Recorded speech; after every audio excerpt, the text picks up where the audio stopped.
All right, hey, how's it going? Welcome to the Merry Mitch stream here. We're gonna be doing some traditional art today. My dad's B-day's coming up soon, so I figured, hey, why not do what I was gonna do anyway, but on stream here. I am planning on creating a little comic strip for him.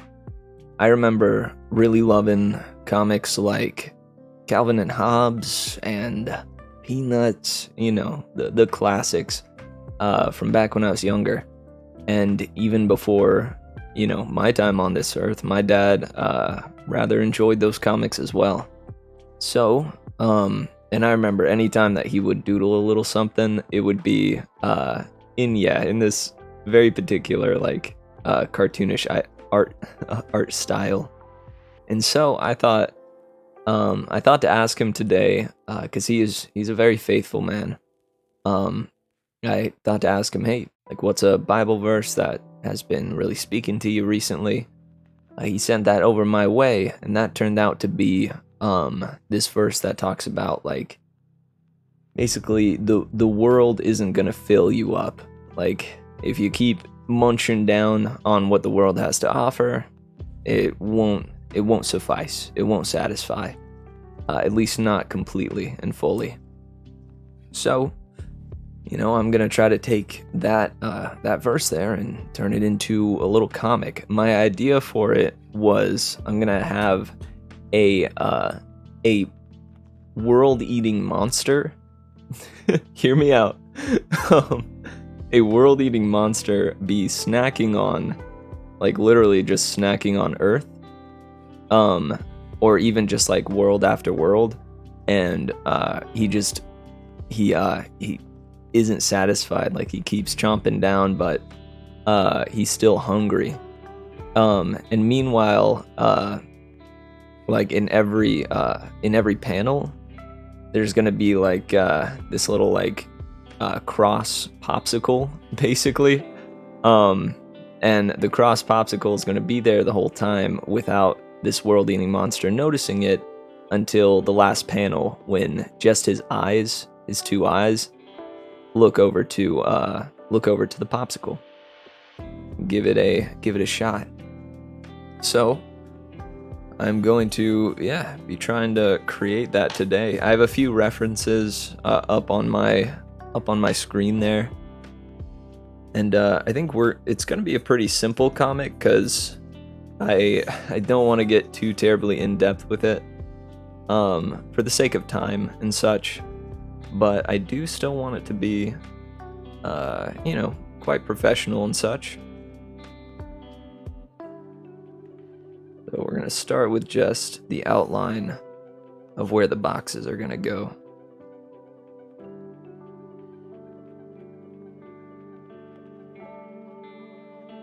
Bucks one. But hey, I hope, man, Hecky and Sammy, I hope your day's been going good. And that, you find yourself here at this stream in good spirits.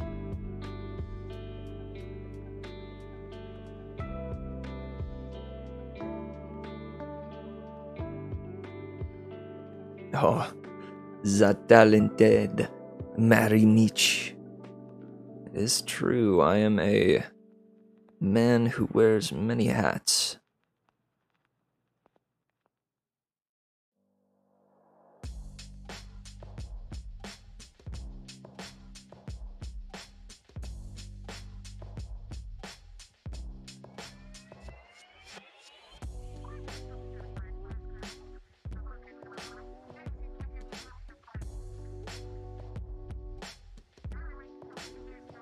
Alright, ba-boom.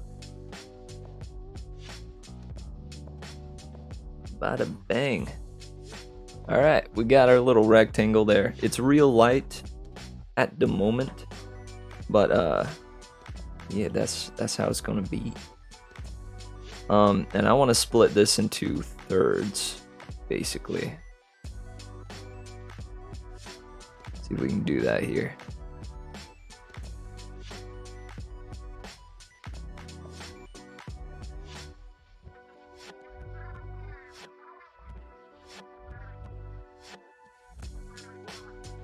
we're gonna have this guy at a little table. Hold up. These are gonna be their own separate boxes, so I need to put a second line in between each of them. Oh yeah. There we go. You know, I was looking at the VODs recently, and I was really shocked to find that a lot of the VODs have like upwards of like 20 to 24 views on them. Dude, I had no idea that people were like going back and watching through my VODs and such. But I must say, I'm absolutely delighted. I don't know. It was something that I just simply didn't expect. So I just want to give a shout out. If you are one of those people that have stumbled upon the stream and decided you liked it well enough to watch all the way through, or have it on idly, thank you. Seriously, it means a lot to know that my content here is being consumed and such. Alright, now we need our monster.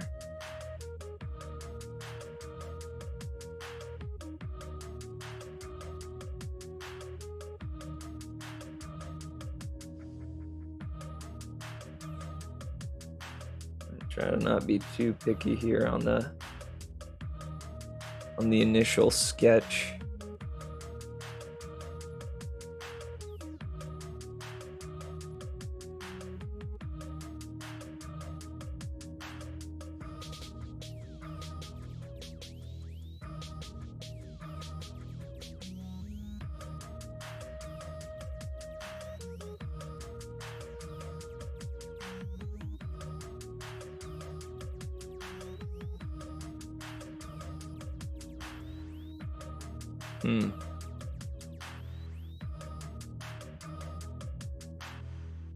What should I have him be looking at?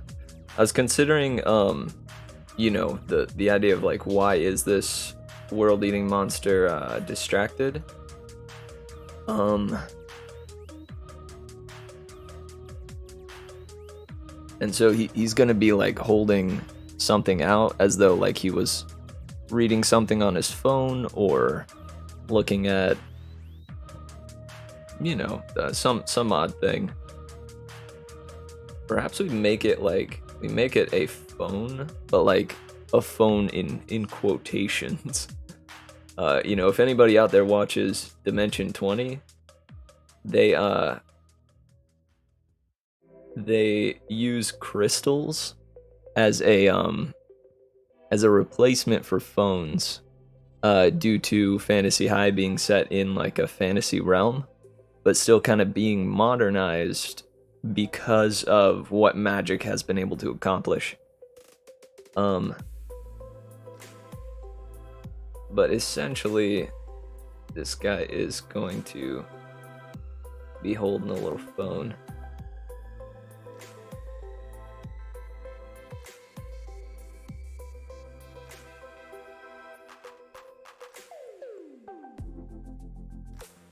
Alright, he's got his phone there. Now we need him chowing down.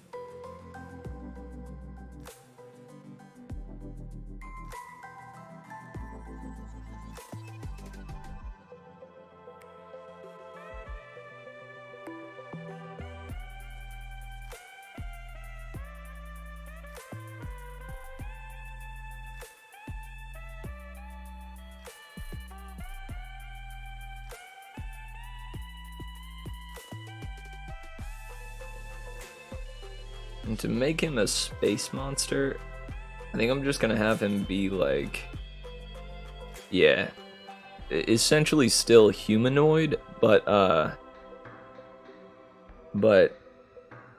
still an alien, you know?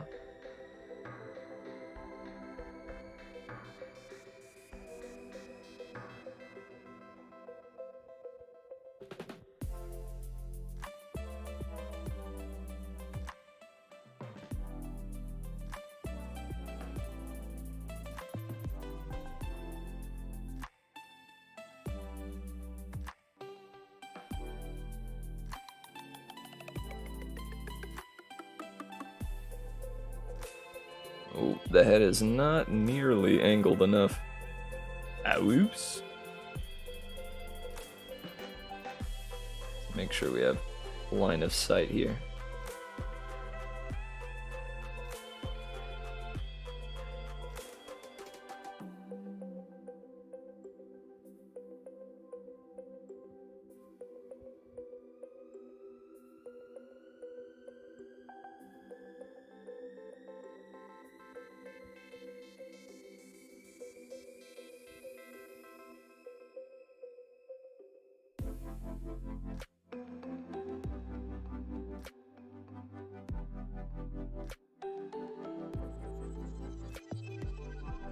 Whoops.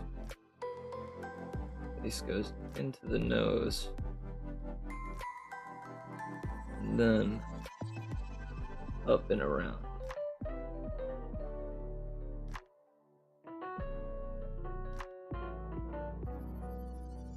Alright, there we go. And this thing that he's sitting at, instead of it being a table, I'm gonna have this be the earth.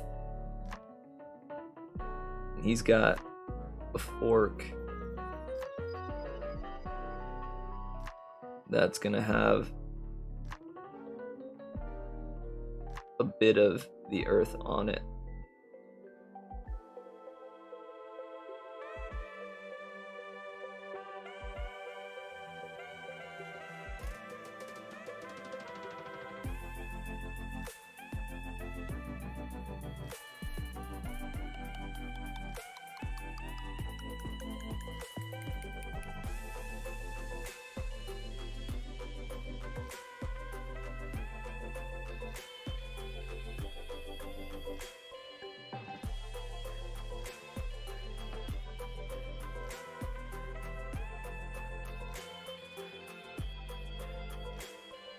Gonna be a little river flowing off of it.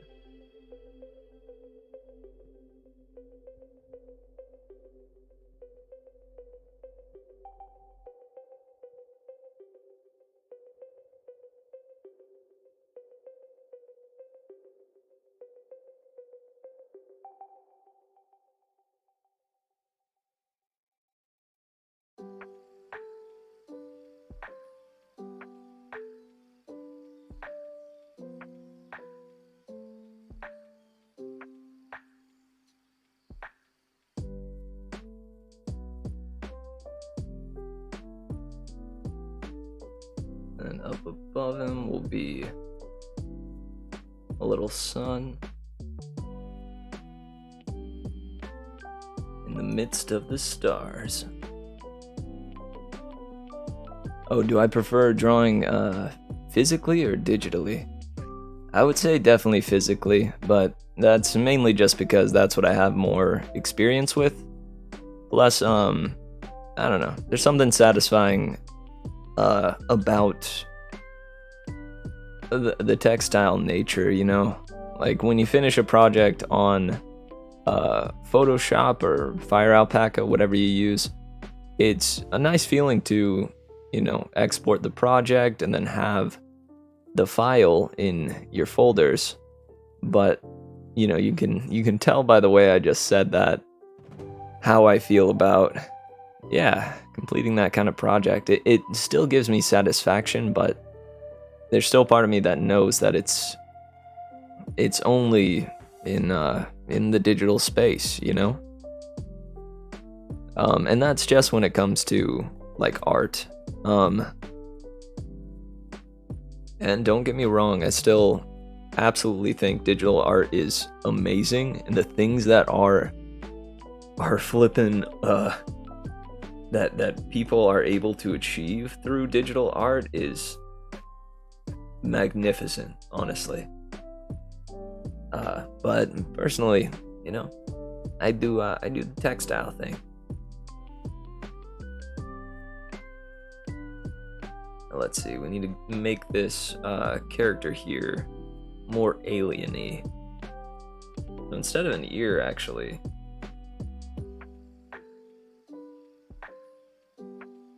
you would most likely have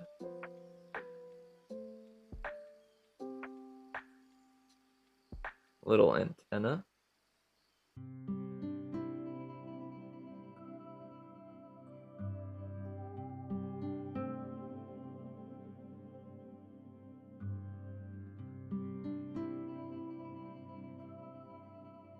The best artists you know do physically? Huh. Do physical art. I think I have a feeling like the best artists around would be artists that can and often do both.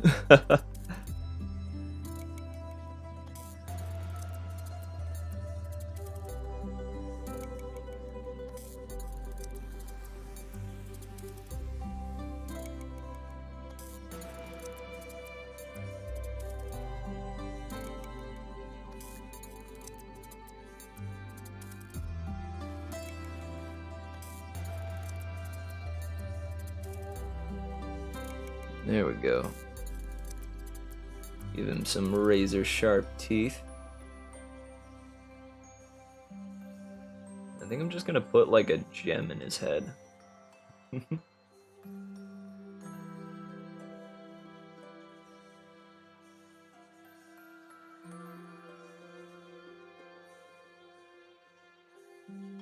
Big diamond in the forehead.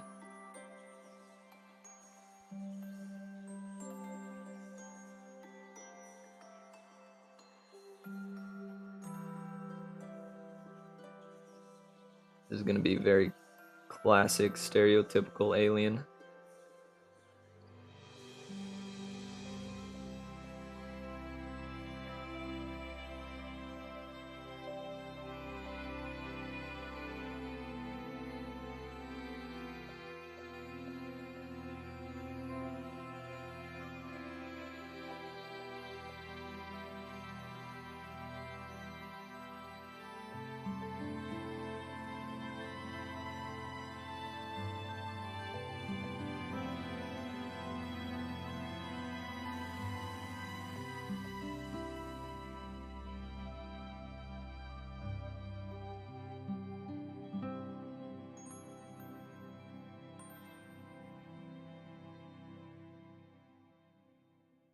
I think on the phone, if I can accomplish this, I want to put on the phone, um, that, I want to put on the phone, alien takes, alien begins eating Earth, or like massive alien, yeah, begins eating Earth.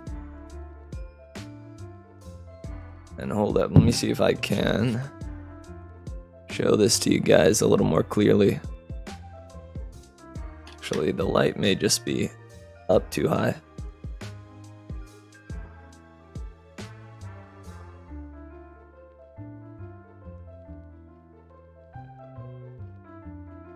Then I doubt bringing it closer is gonna do any good. Yeah. Nah. Nah. But you can see it a bit, yeah, down in the corner there. I managed to find like a little desk lamp, so the lighting is a lot better than the last stream, I think. Yo, what's up, Amazing Luck? Howdy. Hope your day's going swell, man. I'm working on a nice little comic project for my pops.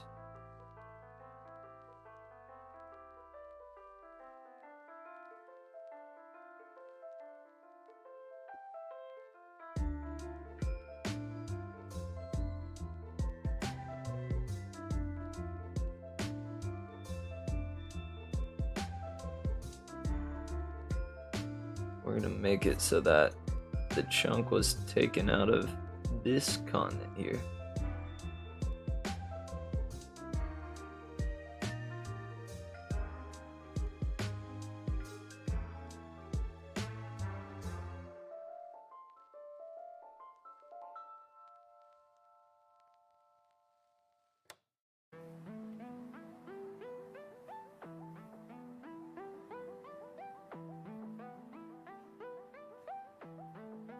Oh, my pops?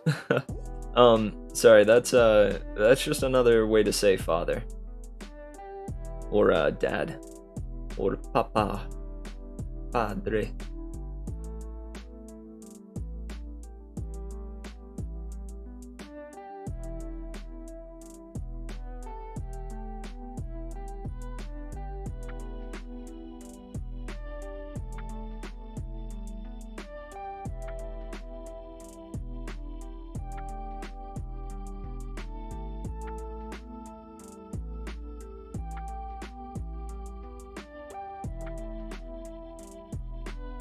Got the river that was yoinked out of there.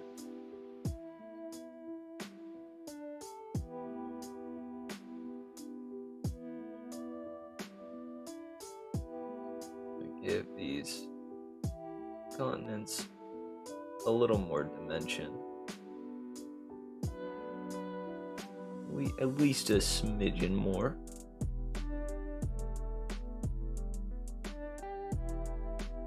I know this isn't like how they actually look on a map or on the planet, but I think this will help clarify that they are land masses. Oh, maybe I'll put like little fires here. And then little stick figures running around.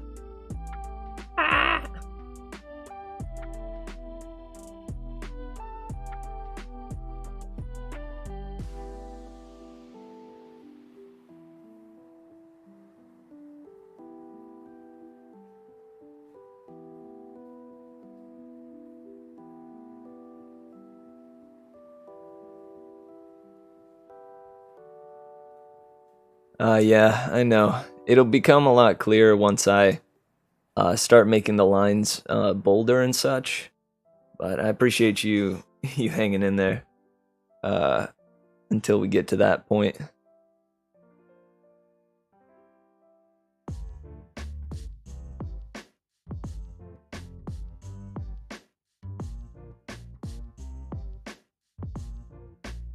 I don't know if moving the light at all would help, would it?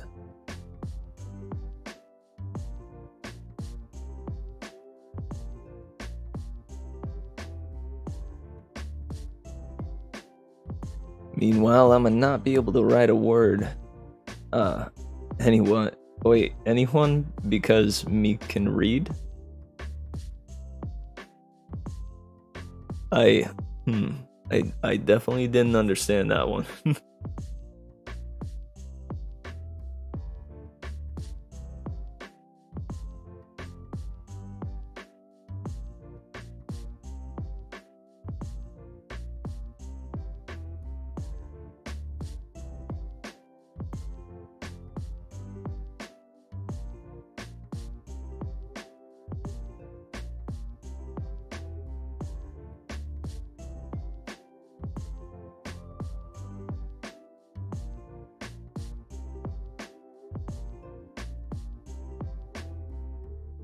Have there be like a city over here?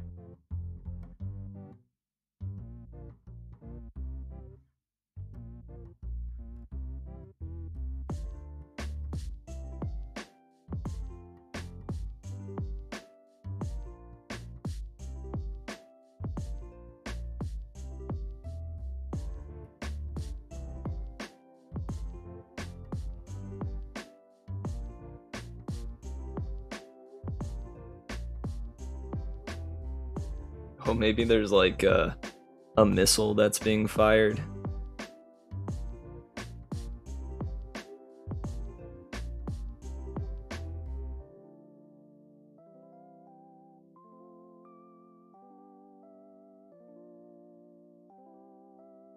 Oops.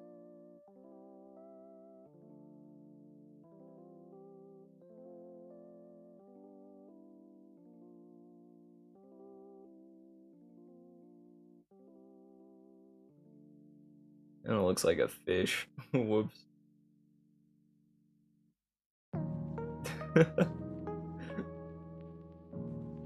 I'm struggling to draw a tiny missile.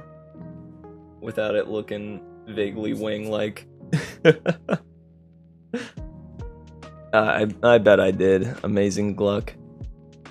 Meanwhile, I'm not able to write a word anyone besides me can read. So you'll not be able to write a word that anyone else can read except you. If that's I think I got that one, but so perhaps nobody but you and I can read.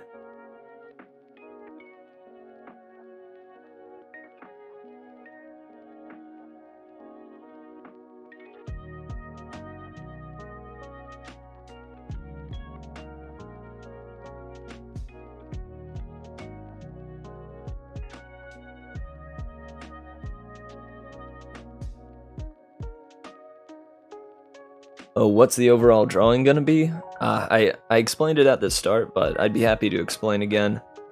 So this guy, is a massive alien or creature from space who is chilling like on the Earth with like, you know, his arm on it with like this giant galactic fork, and is just chomping down on the planet itself. And the whole goal here is to convey a Bible verse that my dad is really fond of, which is this concept in the Christian faith where you know, if you consume what is in the world, if you only take like what the world is giving you, it won't satisfy and it won't satiate. That the only thing that will fully and truly satisfy your soul and your mind is faith and the Lord. He's quite the faithful man, so I wanted to try to portray that verse in a fun little comic where this entity is just chomping away at the earth, but no matter how much he's eaten, you just don't get full. But we are quite the society that consumes the world that we live on, you know? And so it's meant to kind of speak to that side of things where it could be taken from that Christian point of view, or it could also just be like a friendly reminder to, you know, unplug. We consume a lot of content, and granted, I still want you guys here. I'd still love for you to be chilling and hanging out with me, but it's important to unplug and unwind.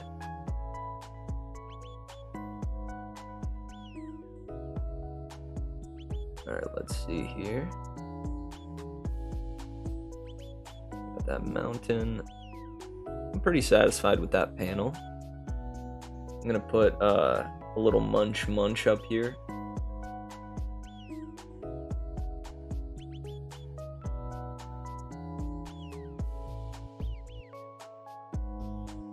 Munch.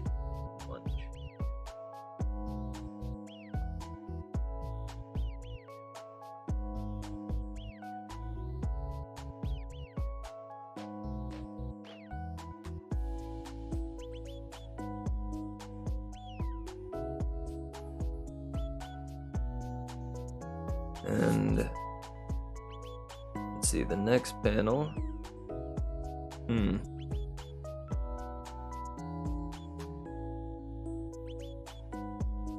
It's probably gonna have to be him, like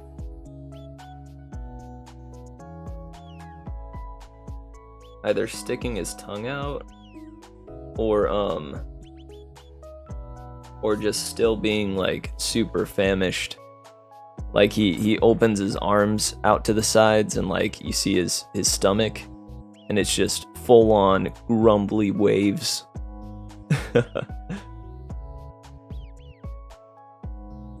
Hey PTG, thank you for that encouragement, yo. Genuinely, I think I worry a lot of the time about talking about, deeper worldview type topics like that, but yeah, thank you for that encouragement. Oh, hold up. What caused this stain here? Is it my glove?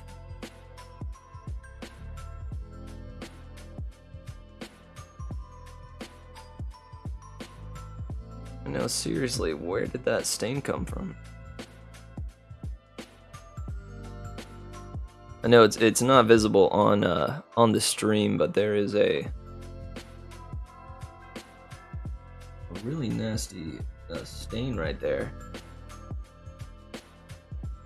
Yo, what? This is exactly what I wore the glove for. Dude. Oh, come on, man. What?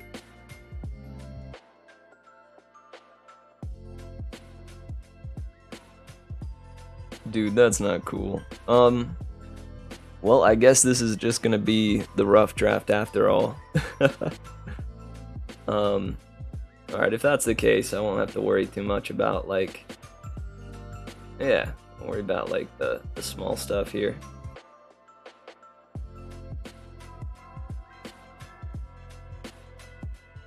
This is gonna be the opposite of that panel, him looking down.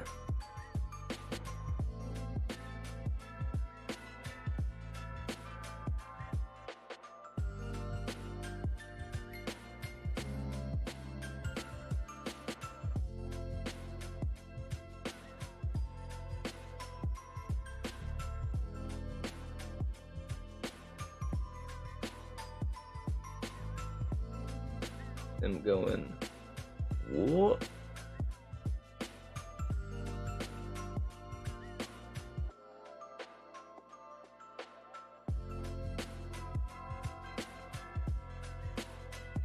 Oh wait, whoops. Need those eyes fully down that way.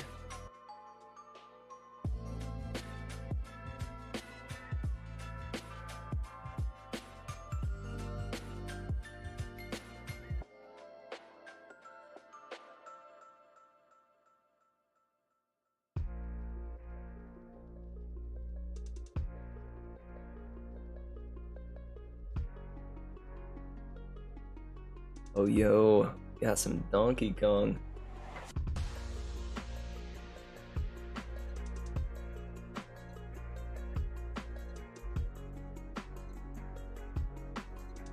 Honestly, same with the worrying, but I've been getting into the word more. Nice. Oh heck yeah, PTG. Never hurts to look into. And in fact, most of the people I know, it's only ever done good things for them.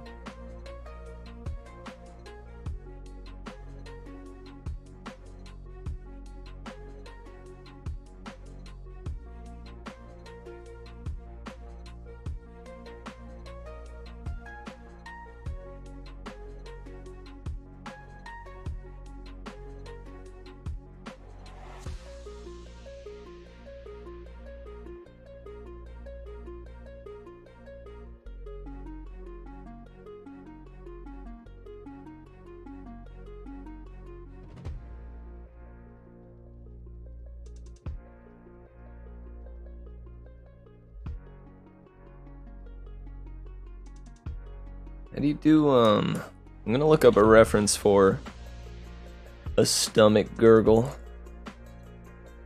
Calvin and Hobbes. Stomach gurgle. Or not gurgle, a stomach grumble. Whoops.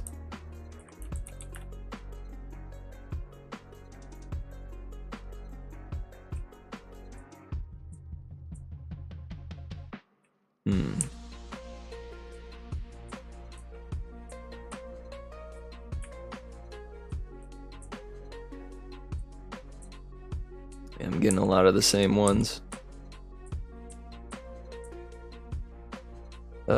Let's just try old comic strip then.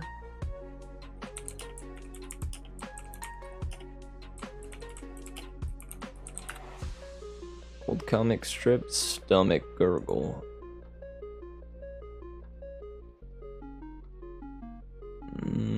Nope.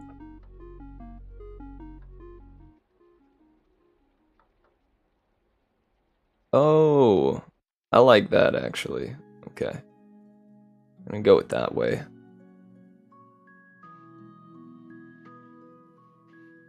So he'll still be facing to the side a bit,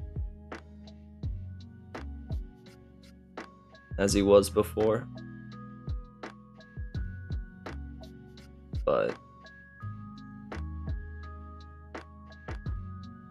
it's gonna look down even more.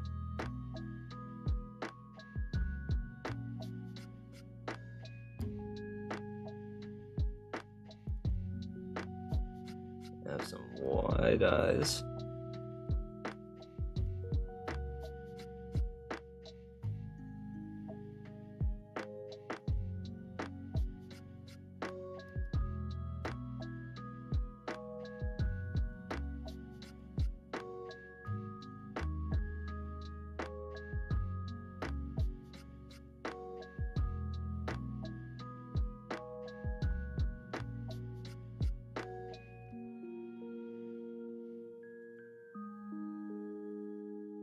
Yeah, with like some gurgle coming off. I'm still going to that word gurgle. Where the grumble like kind of vibrates out.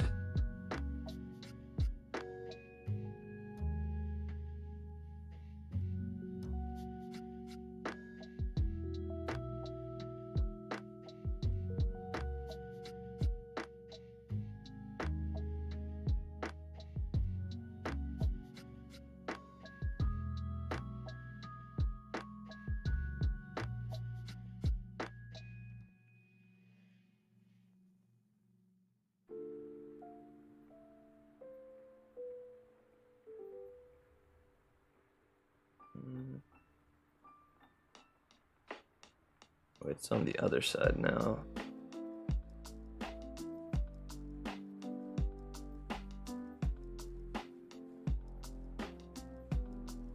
There we go.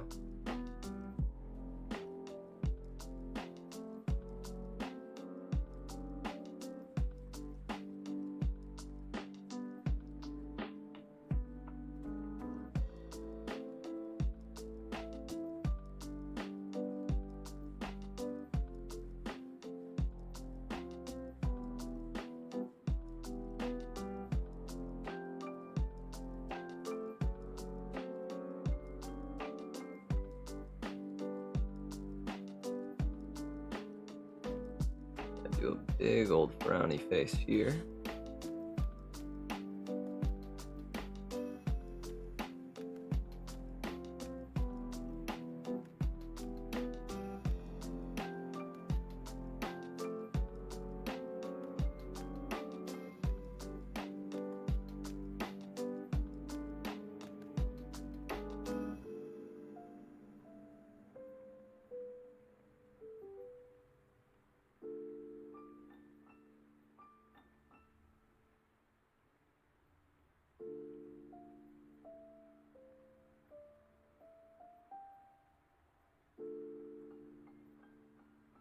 And then, booyah.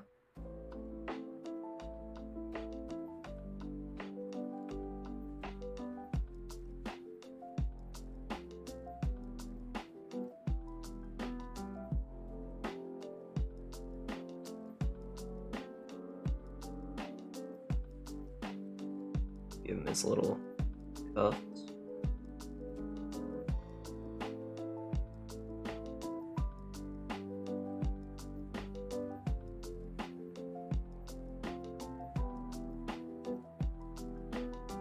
There we go. And now I gotta try to make sure that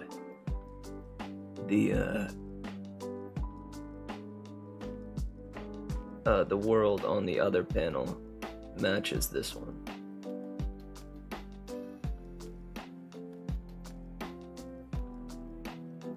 At least for the most part.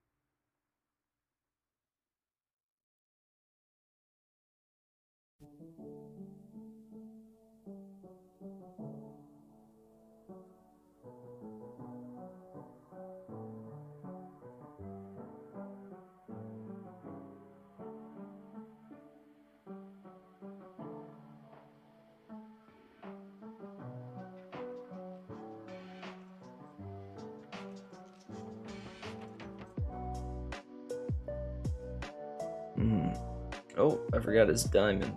The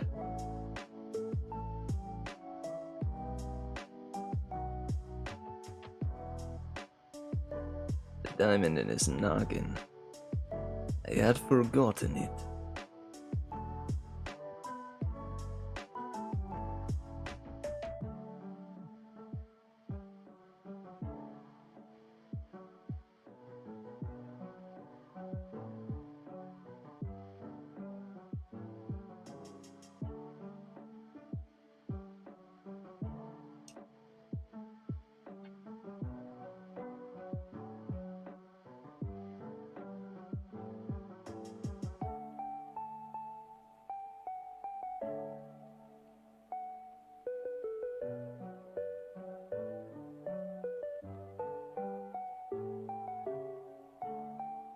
Ooh.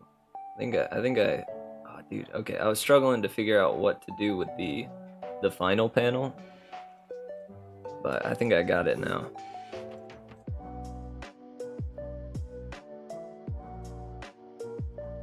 Just gonna see like the top of his noggin.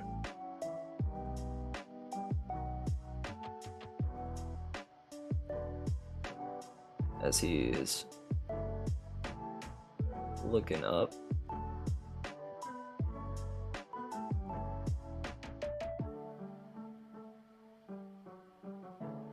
Let's see. Yeah.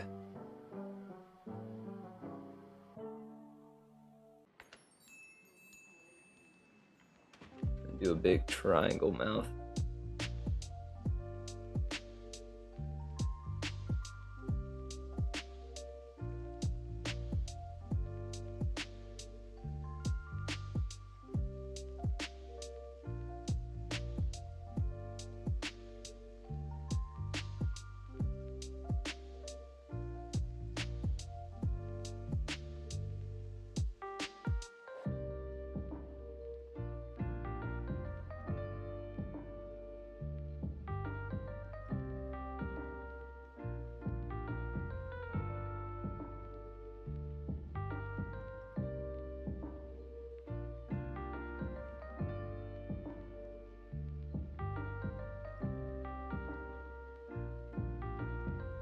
We need more forehead.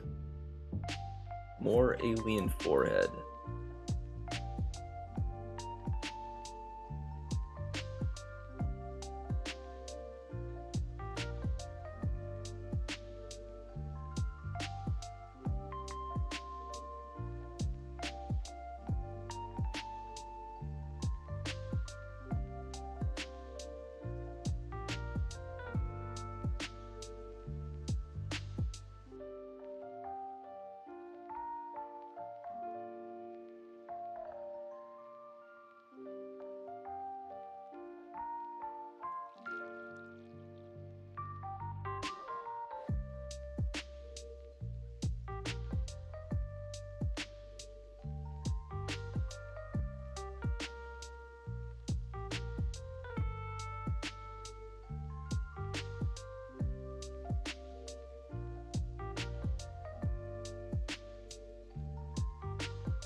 There we go.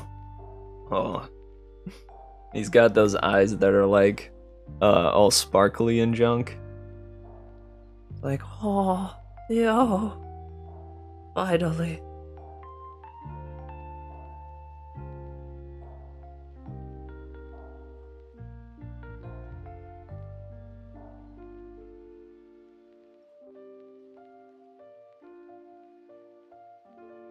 Now he's got the fork in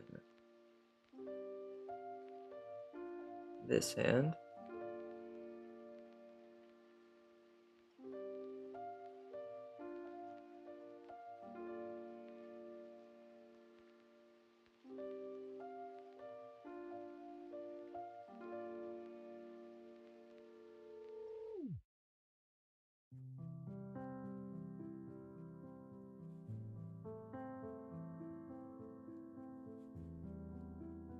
And he's reaching up the fork. get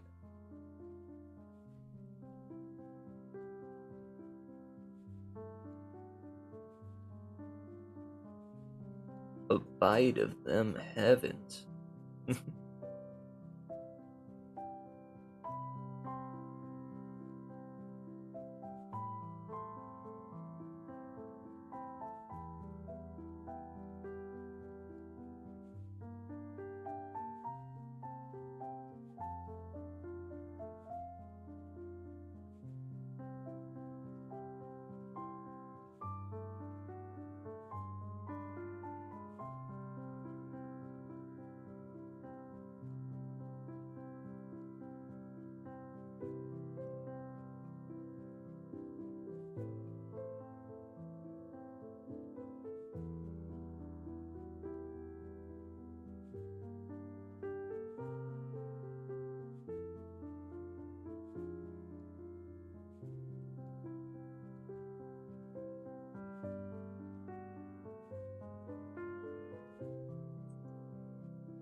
Whoops.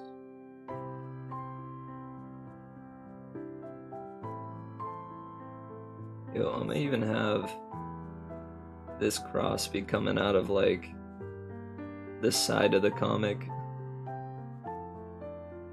You know, kind of showing that it truly is a god figure. If it can transcend the bounds of the comic strip. It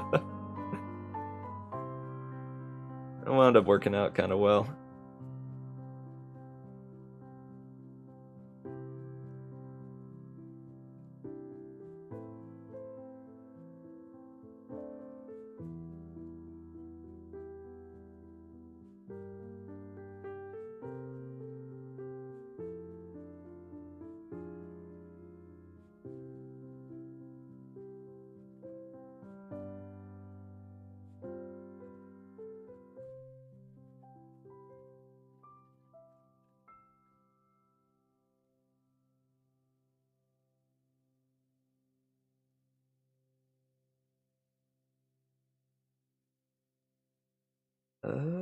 Let's see here. Now, what's wrong with this picture? Hold up.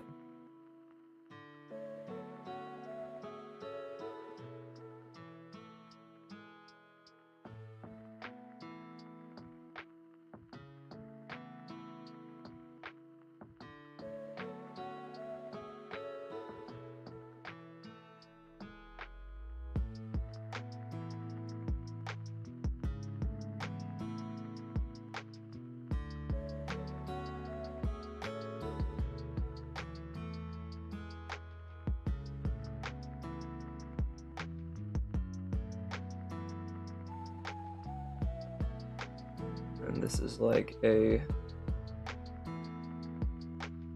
cross popsicle kind of thing, I think. Let's see. Bingoda.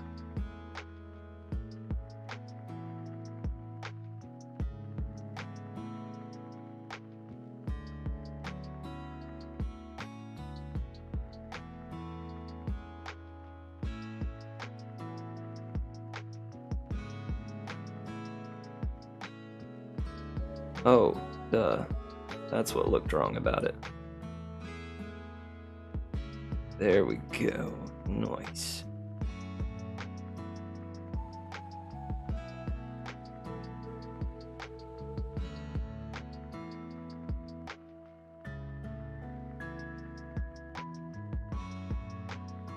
Oh, that end. Goodness. It doesn't follow like the actual arm itself.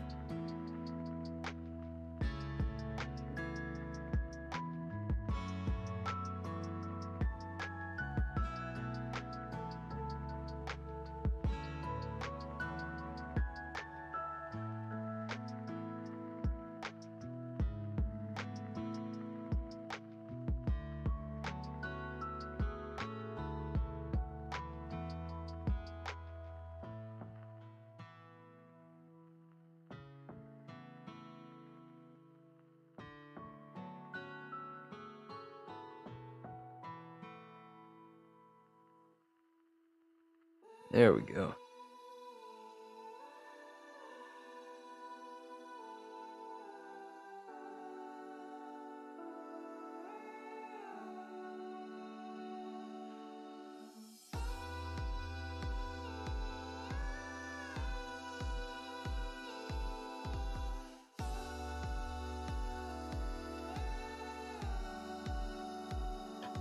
Alright, tight. I think it might be complete as far as the sketch goes. Let me see if turning on the light helps at all. One sec.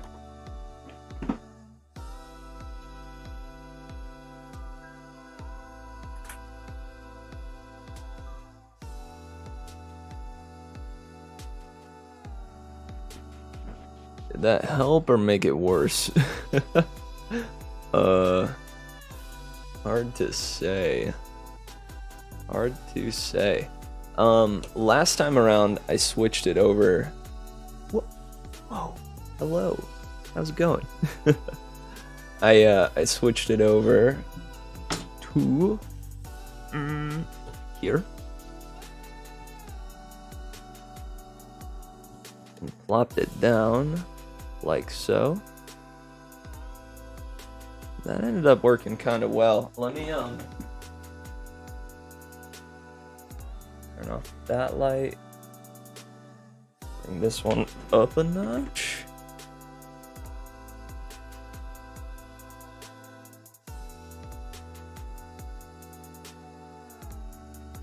Hey! Oh my gosh, that's so much better. Oh gosh. No, camera, don't do that pulsing thing that you do. Oh, wait. I see why it's doing that.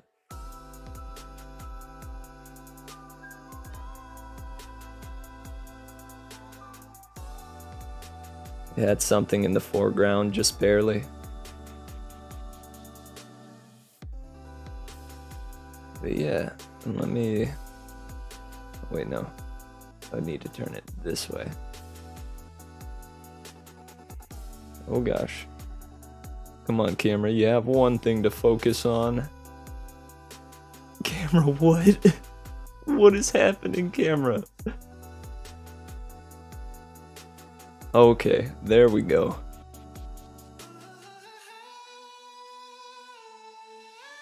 Yeah, you see the alien munches down on the earth, looks down and is like, holy moly, my stomach is still a grumbling. Then he looks up and lo and behold, a big man upstairs been there the whole time. Is ready to hand him a nice little cross chocolate bar. Yeah, that does look pretty good. I am I don't think it's oh wait, you can kind of see it here now. See right there, it is heavily stained on the paper. And again, I don't know what the heck actually did that or why that happened. So I'm gonna try to go for a round 2 on the sketch here.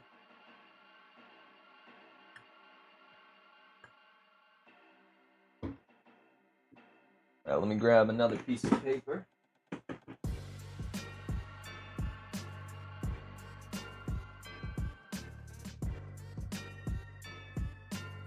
Oops.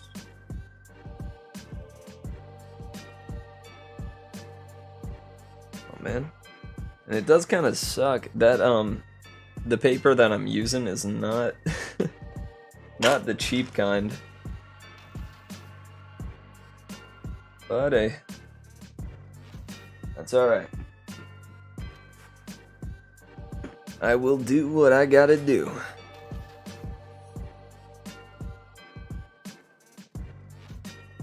Leave this one right about there. Then get to work on this next one. Hopefully avoiding... Was it this thing that left the stain?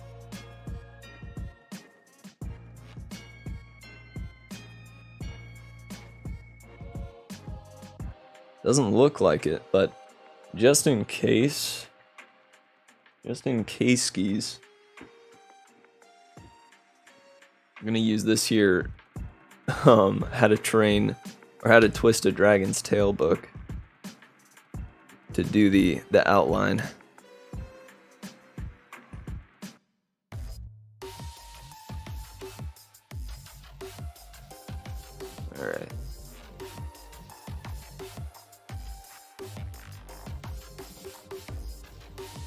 Bazam. We want it to be about yay big, I think. Hey, yeah. Hey, yeah. Yeah. Just granting a little extra space as opposed to last time. You know, it kind of worked out that the other one stained a bit, because this way,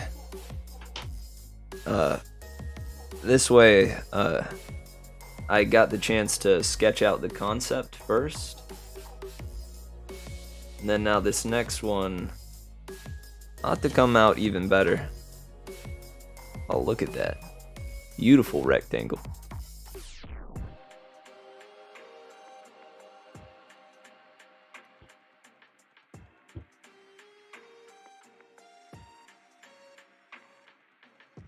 It's still rather dim.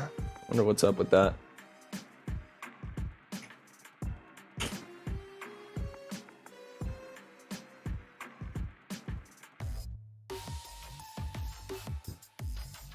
And now time to break these into thirds.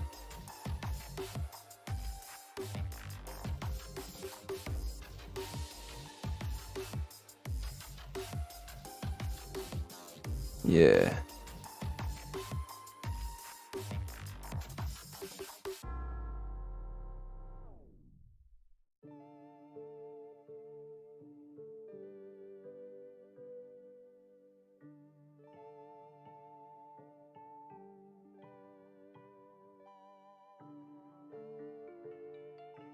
Alright, sweet. I'm gonna shake out my hands a bit to make sure they're not sweaty or gonna stain nothing.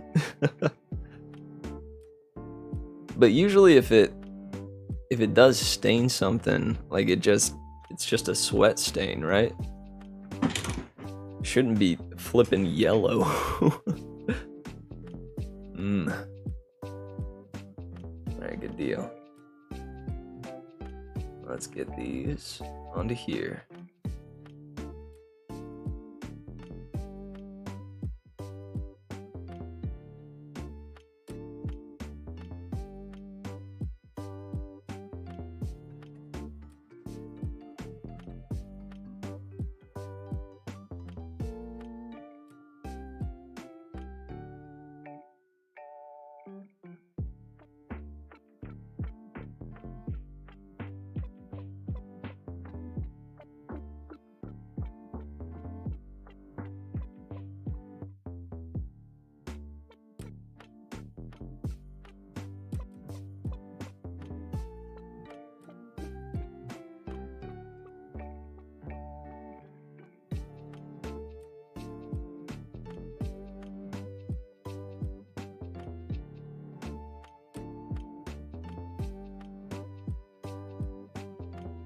Oh gosh.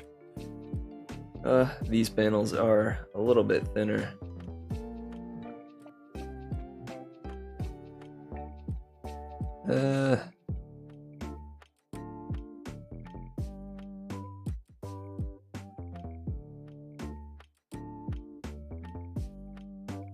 Yeah, I would like them to be a bit longer than that.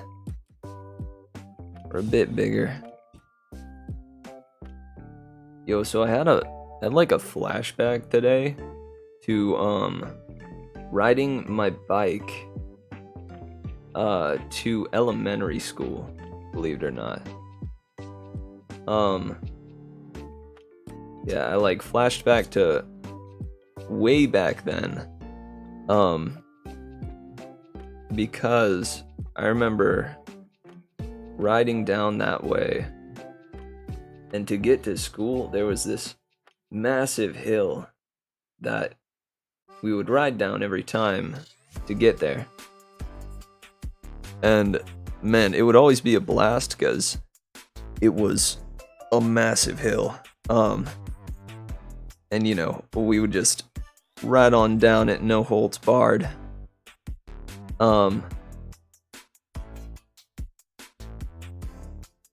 And one day as we did that, my brother, my sister are all, making it down A-okay. I see them go first, and they ride down it. They're like, got their hands on the handlebars, and they're all like, "Woo, yeah, woo!"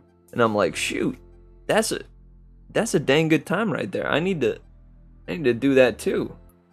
So I, on my little bicycle, scoot on down the way, get myself a going. Am going fast as lightning, and of course I open my mouth and go, "Woo!" As I'm riding down the way. But wouldn't you know it, as fate would have it, a bee happened to be flying across the way, probably bringing their little bee children to school, to bee school. And one of those bees flew directly into my mouth. It went all the way into my mouth, and like I was like, but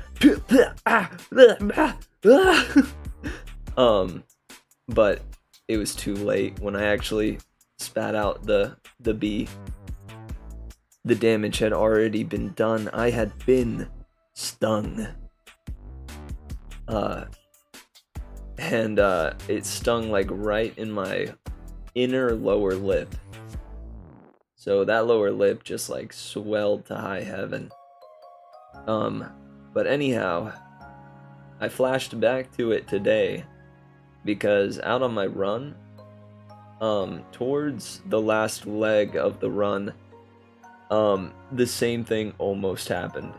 I was running down the way, I was smiling, like, had my mouth a little bit open, breathing hard, and all of a sudden, a bee, like, baps my lip a bit, and I immediately start going like, and thank goodness all was well, and I was able to get out from that situation scot-free without any stings. But yeah, I just thought to myself, shoot, I could have been going into the stream today with a swollen lip or a big old bee sting on my face. But fate watched out for me today. Alright, now where do you think the third of the way through mark would be?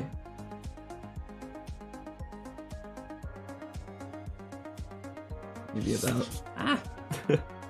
about there. Then about there.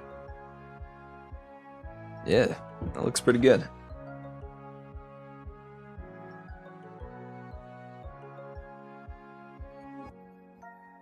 Boom.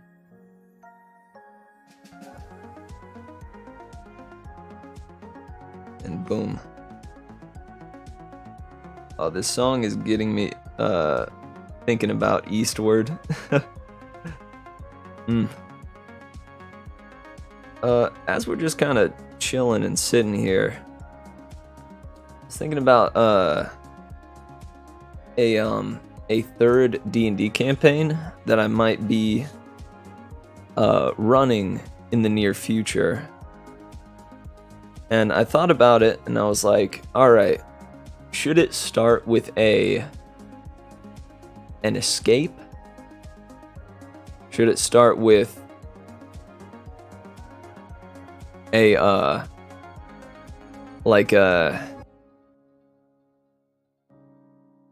don't know. I forget what the other ones were now. Hold up. Yeah, I asked the potential players.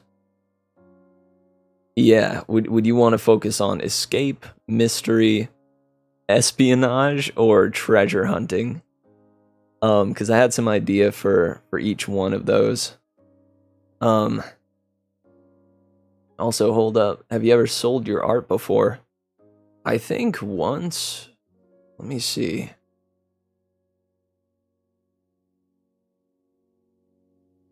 Yeah, I did. I did a commissioned piece for this family once. They were moving away from their house, and it was the house that their kids had grown up in to that point. And so, going to this new house that they were moving to, they really wanted something to remember this old house by. So they came to me. They said, "Hey, oi, Mitch, do you want to make like $200 and yeah, like draw and then paint this old house for us?"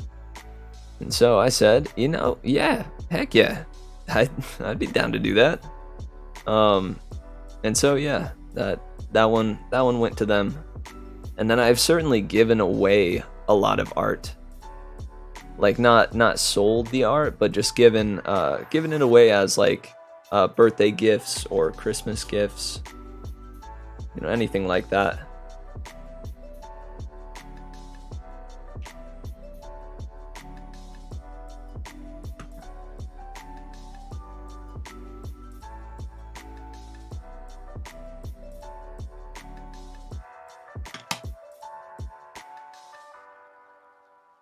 I had a buddy who was really into Initial D, the anime about like downhill derbies.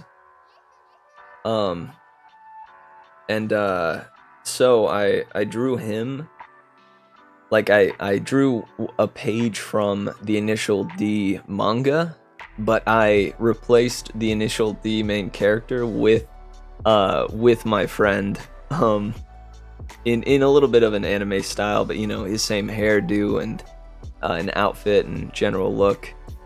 And man, that was fun. That was a good time. He enjoyed that one a lot.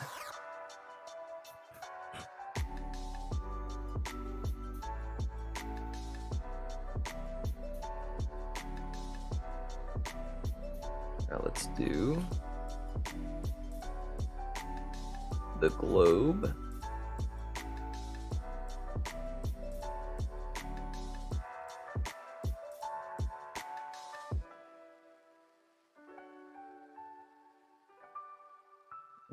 Dude, man.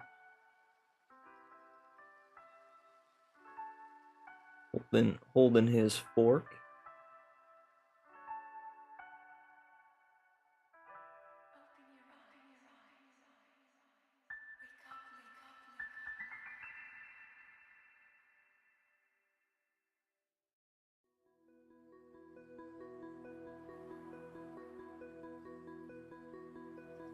Let me make sure.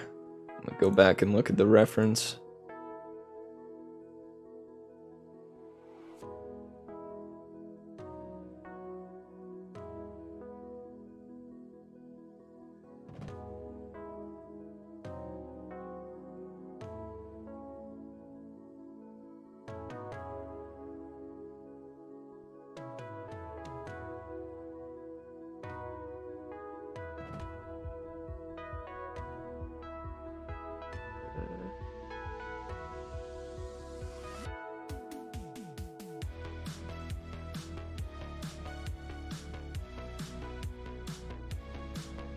Let's see. I did the.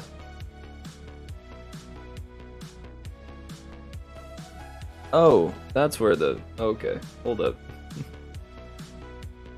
I was like, why does this look so weird?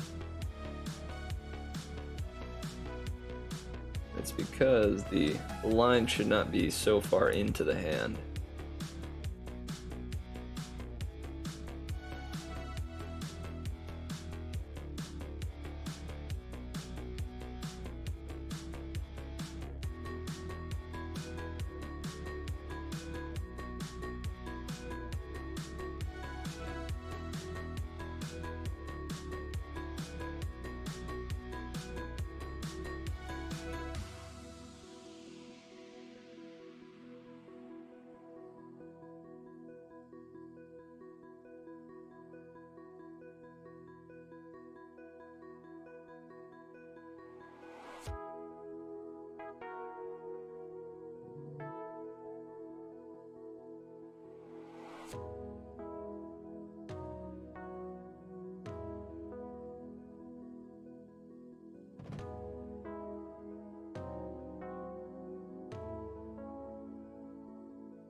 There we go. Okay.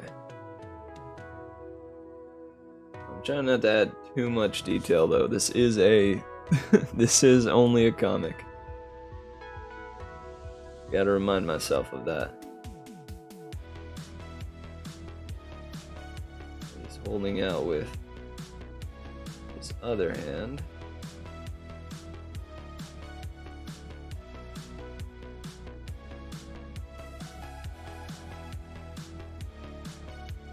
His space phone.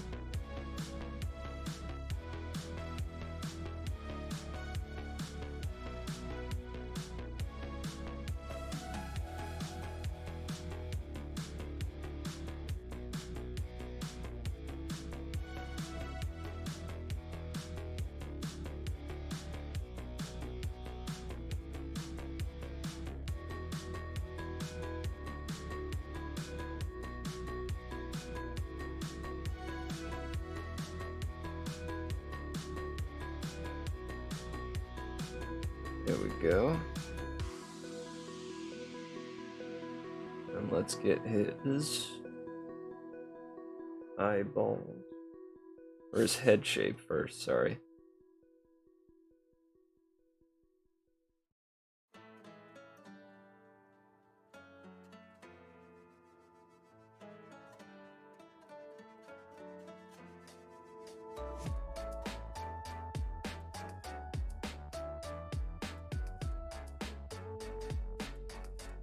Oops.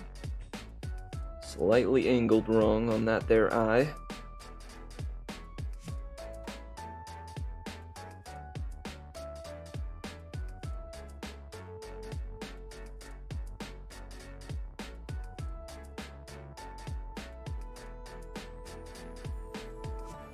The nose, of course, is gonna angle down with it.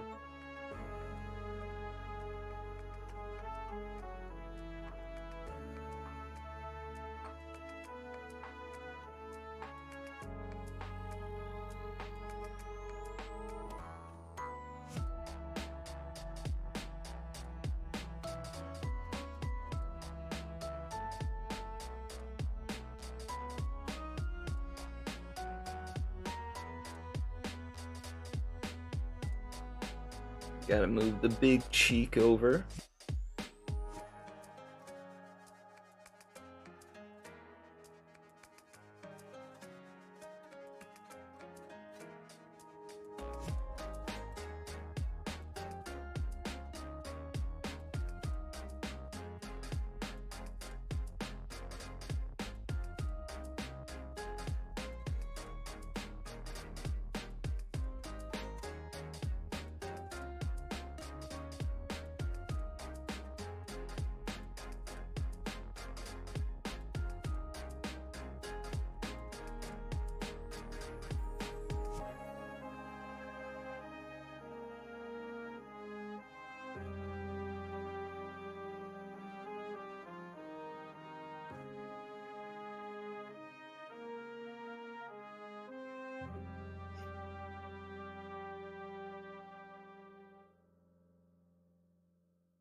Yeah, dude, the autofocus.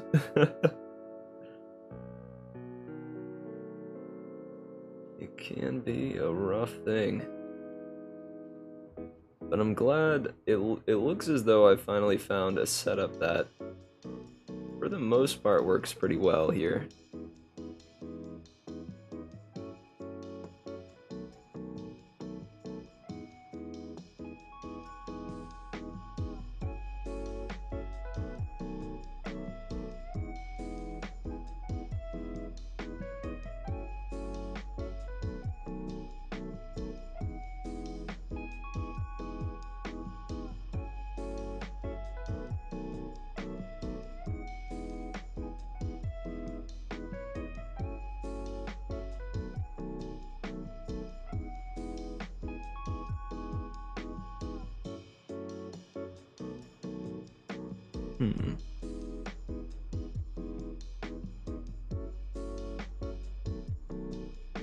Now this is a world-devouring monster, Let me do a quick Google search of world devouring monsters. World Devourer. Yeah, things with a lot of tentacles. Big old mouths.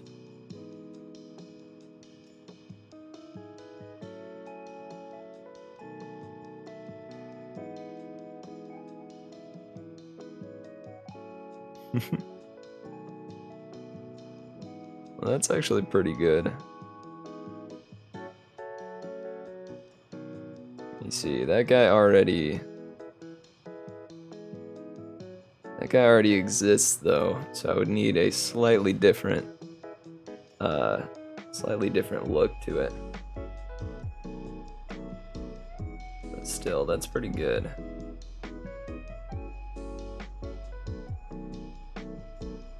Give him a little mask.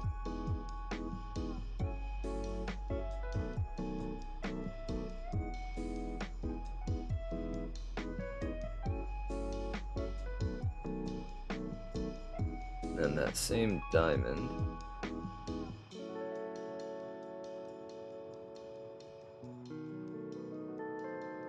That was there earlier. But now from here, I'm going to have his head go upwards.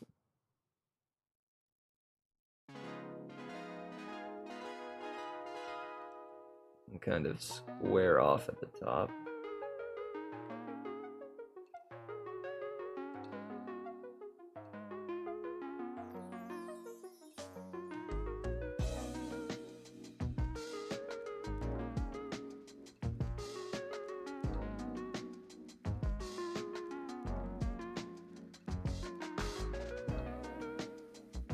Give it a little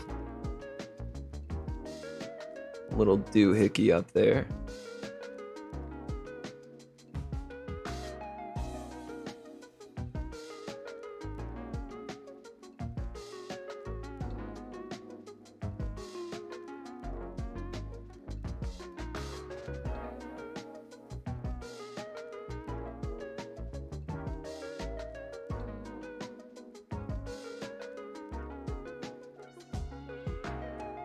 Oh no, it kind of looks like a little hat. No. I didn't mean for it to look like a hat. Oh, nuts.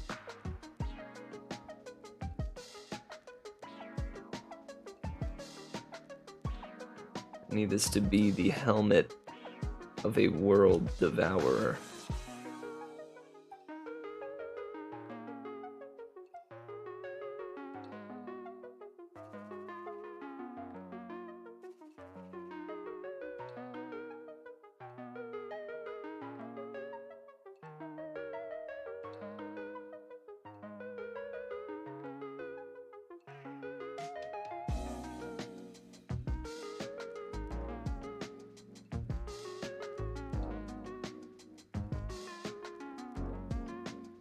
Let me see. Let me look up a couple.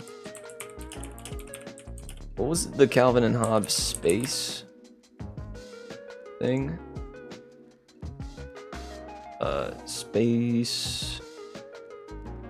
Spaceman Spiff. That was it. Let's see what the style is like in a lot of these.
Trying to make this guy a little more monstrous.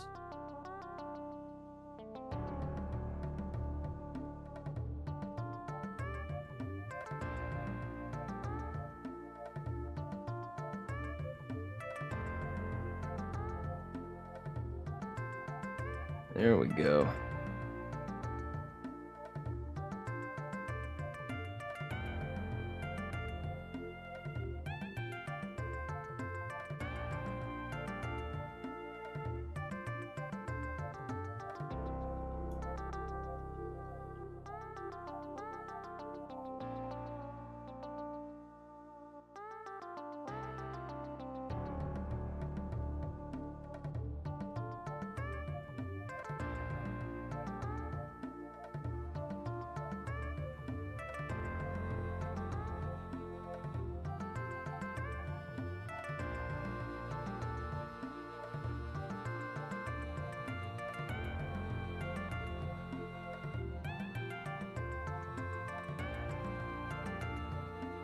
There we go. I think this guy is a little bit better.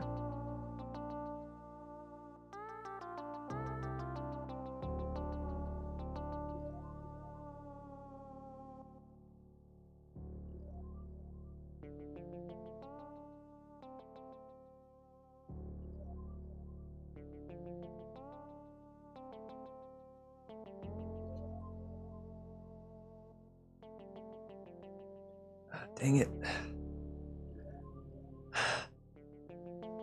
My hands get sweaty. It blends the pencil.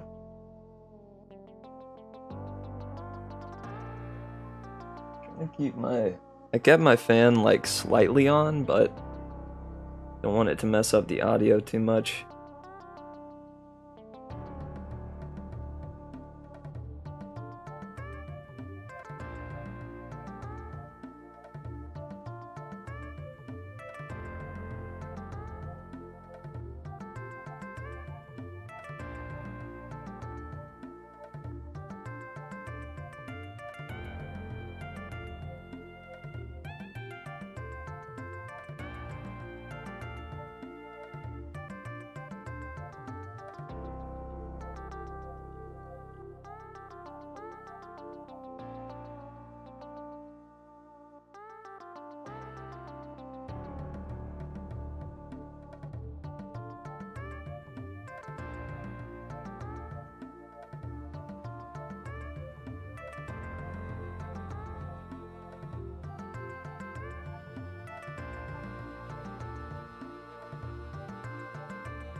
I don't want this helmet to take up the entire space, so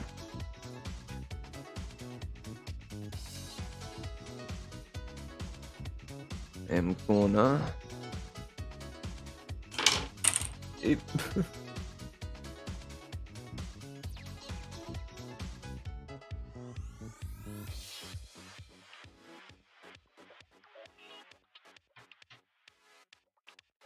there we go.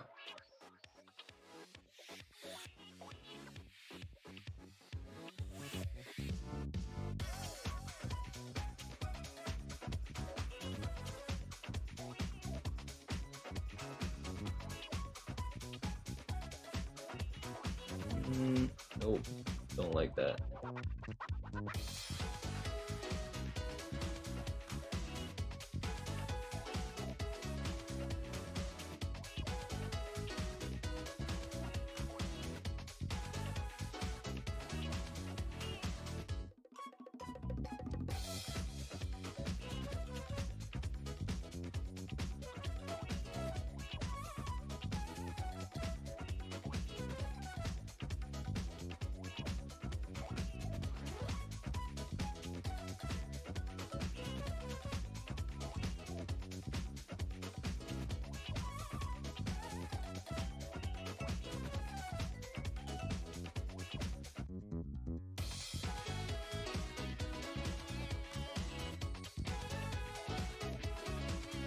We'll give it a munch munch.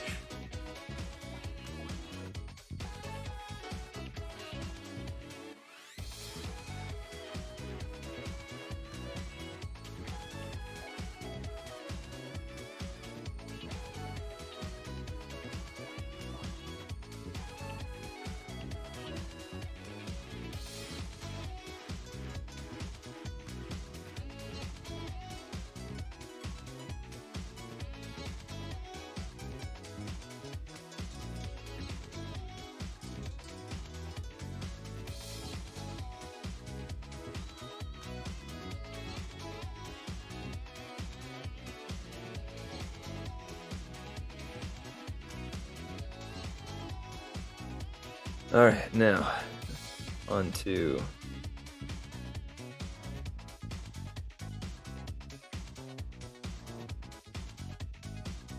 ooh, that's not how continents work.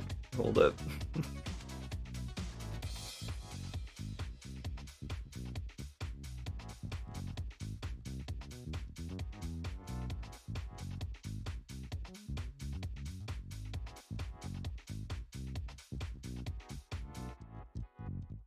And in this one here, it's going to be a big old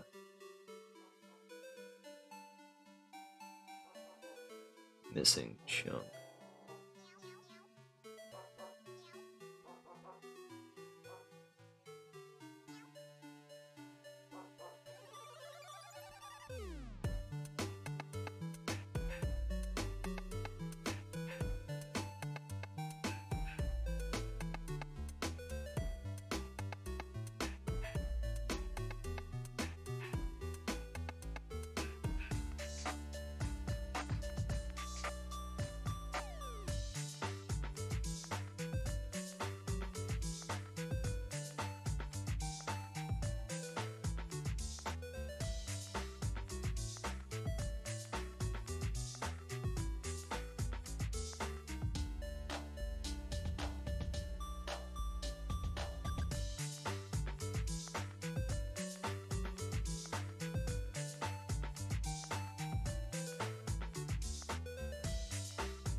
Put a munch munch up there.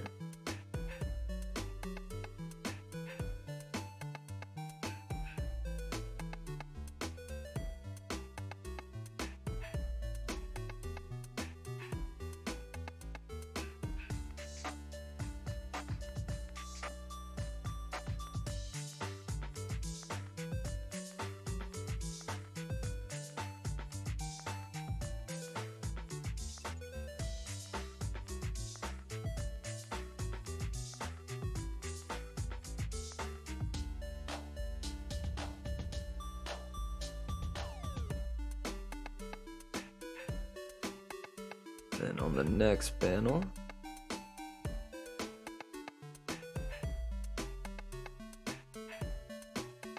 we show him still uber hungry.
visor.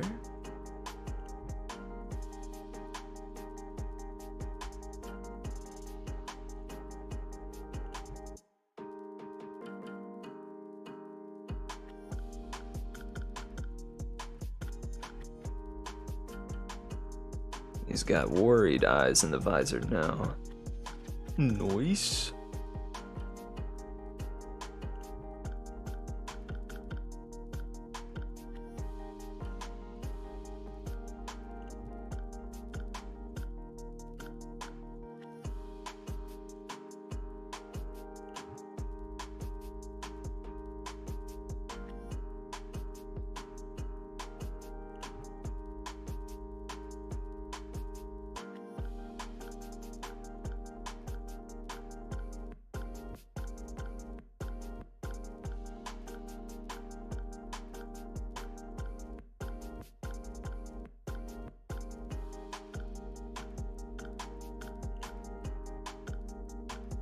Now we gotta make the tummy grumbly.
Uh,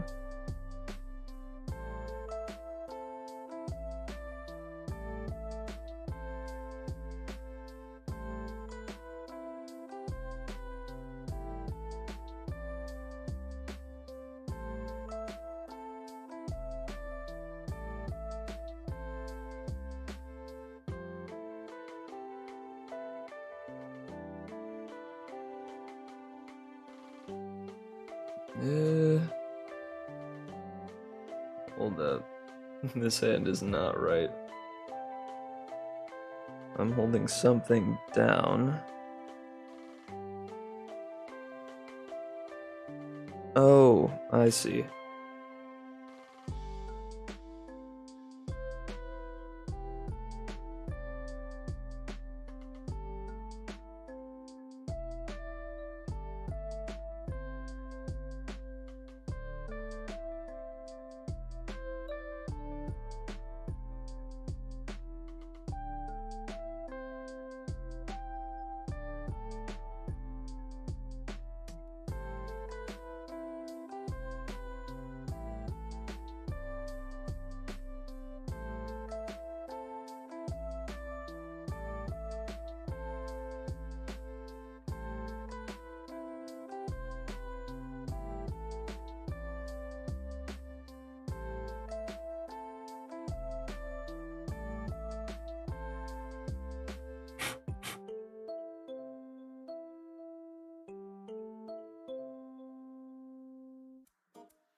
There we go. Yeah, that's better.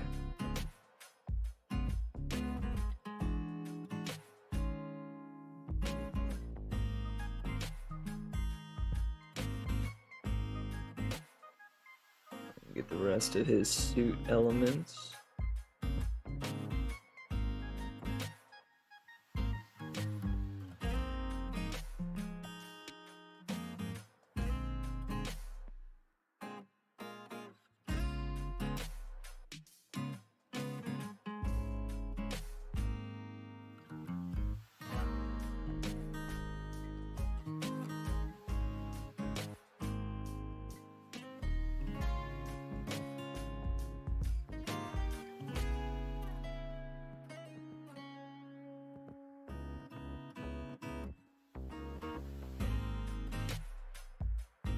What is the sound of a stomach gurgling?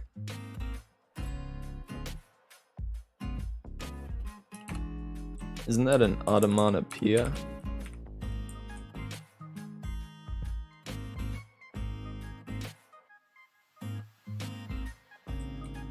Onomatopoeia. Onomatopoeia? Nope, that's not it. Onomatopoeia. How, dude? It's alright. What sound does a stomach, does a hungry stomach make?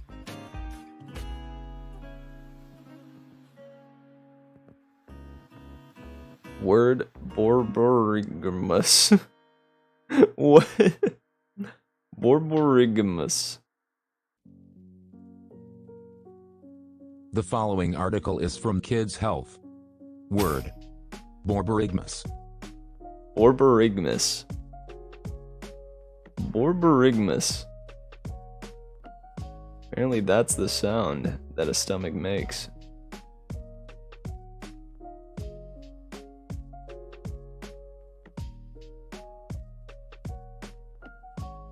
Borborygmus. So, should I write Borborygmus next to the stomach, or just grumble, like grumble?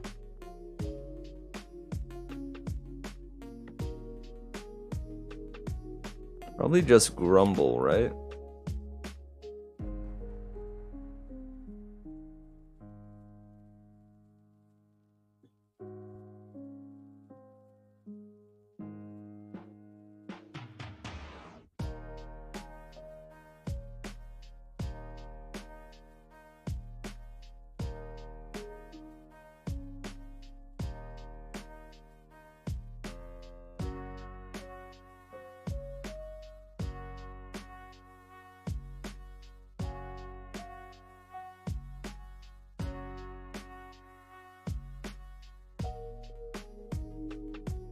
Yeah, I'm thinking that too, Sammy.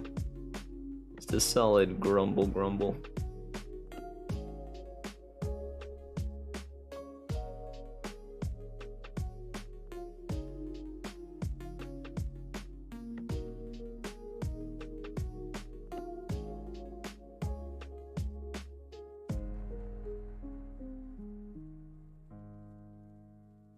Throw a third grumble in there for good measure.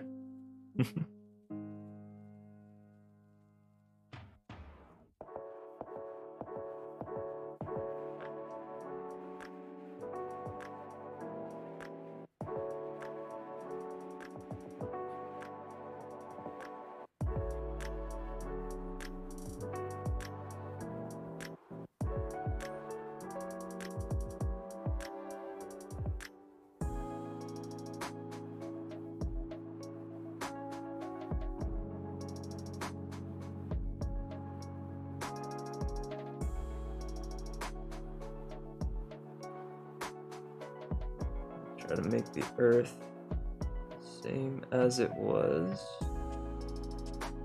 the other panel, at least for the most part.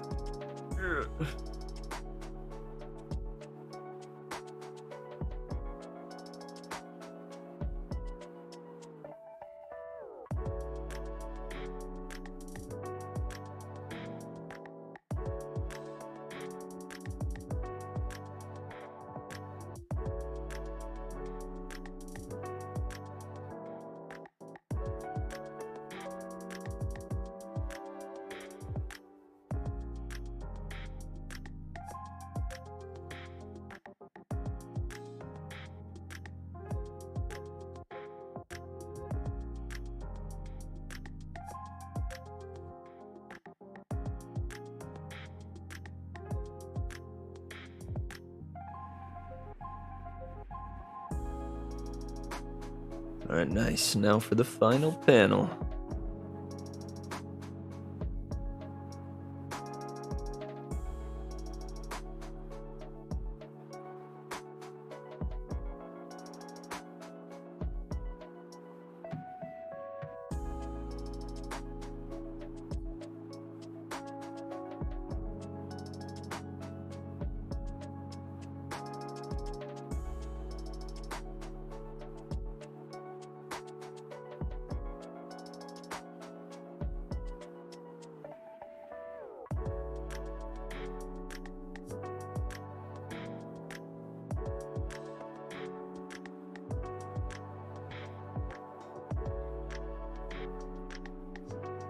Oops.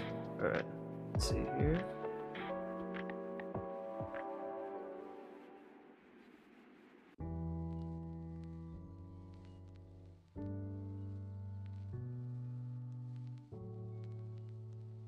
How do you do like an face with someone with like a big jaw?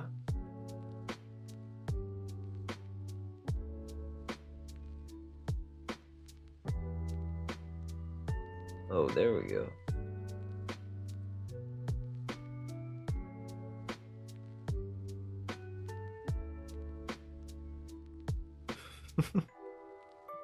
Oh no.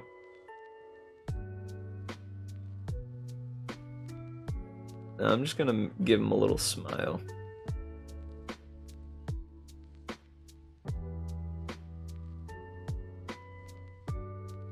Eeh.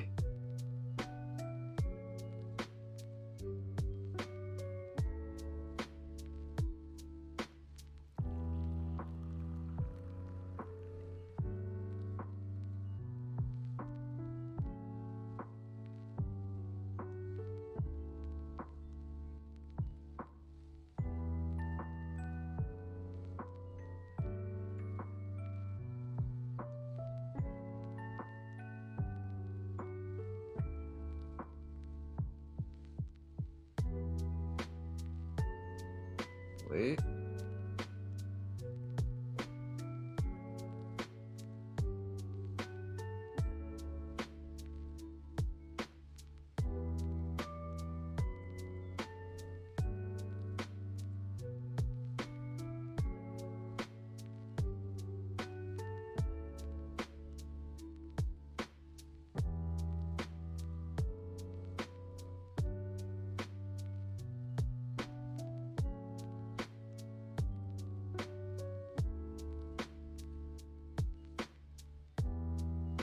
Oh, there we go.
Yo, he's got his fork lifted up. He's ready to chomp down. Do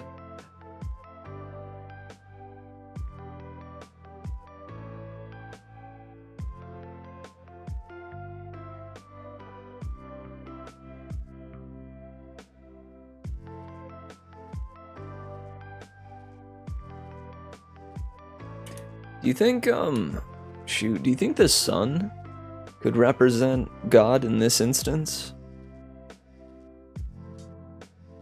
Is it better with, you know, like the literal, hand of God coming out of the clouds and holding a cross out, or would it be better if he was just reaching towards, like, the sun with a, like, cross design within it or something like that? Well, no, I think the whole deal with this verse is that it's being offered up freely.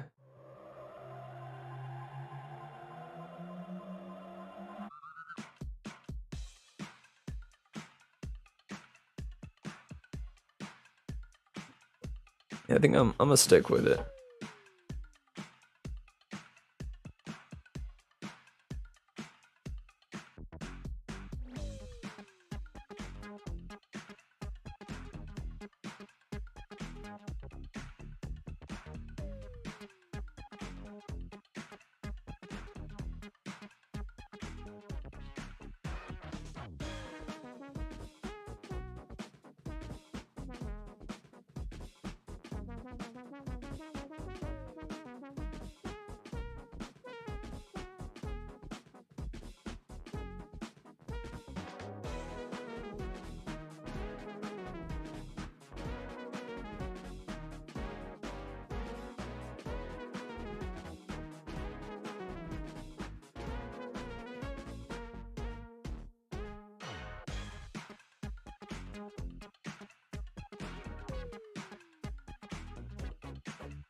Whoa. Oh snap. Yo, I'm sorry. I freaking like I like stabbed at the camera with my pencil. I'm completely sorry, by the way. I did not mean to do that. But boy, oh boy. Oh my gosh.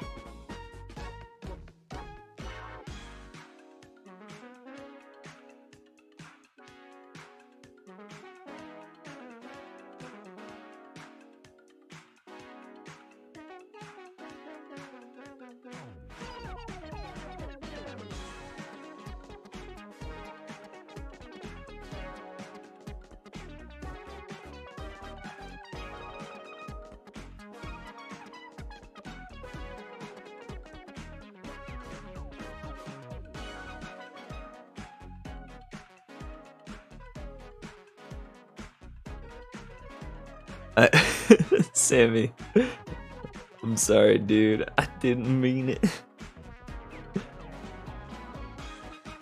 Was but an accident. Let's see. There's probably some pictures of the hand of God, right?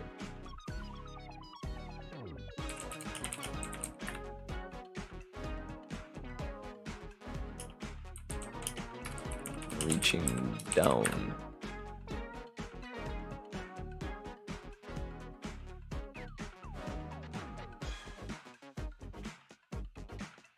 There we go.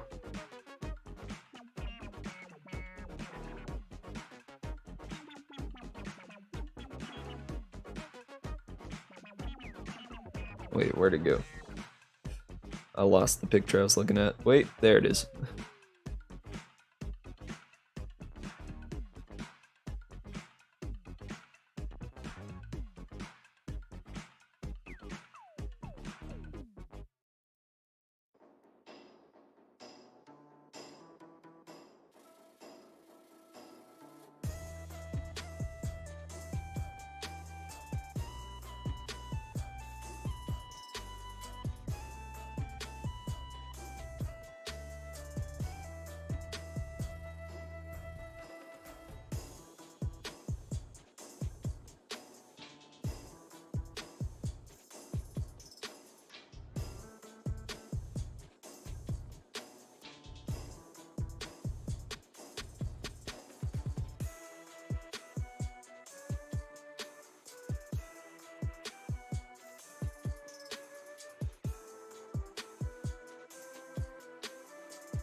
There we go.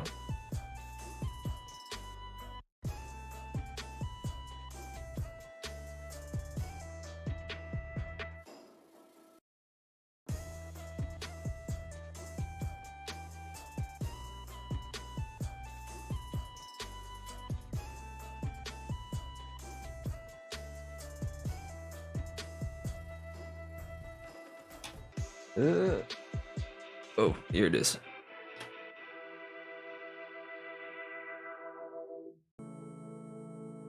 I think I wanna convey this this comic without words, just sounds.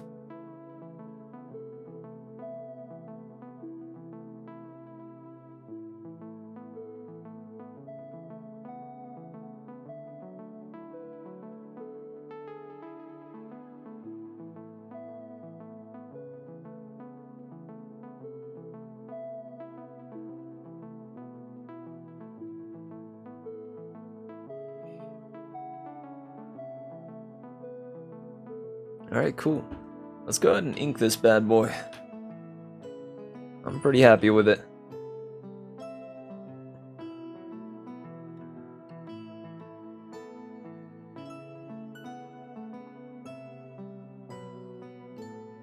Man, I wish I had an 05. 05 thickness. But alas, I do not. Do I do it with the the thicker one, or the thinner one? I think the thick one, right? Let's go. I'm gonna look at the Calvin and Hobbes ones again.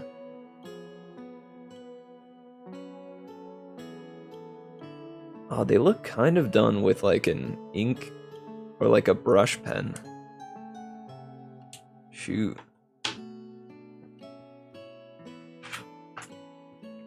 Probably, I have a couple of graphic ones here. Graphic pens.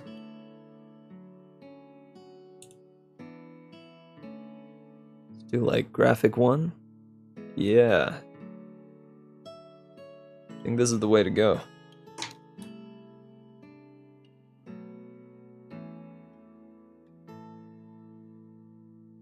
Alright, so first of all, we need... Oh, I don't want to use the book for this. To do the lines with the marker.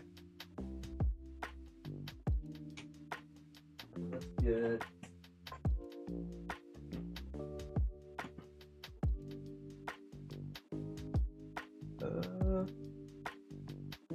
Oh, yo. I have a brilliant idea. Check this out. We use the paper from the messed up one. We use it to make the lines here. Oh yeah. That's ingenuity. I dropped the cap. Thank you, Cap. There we go.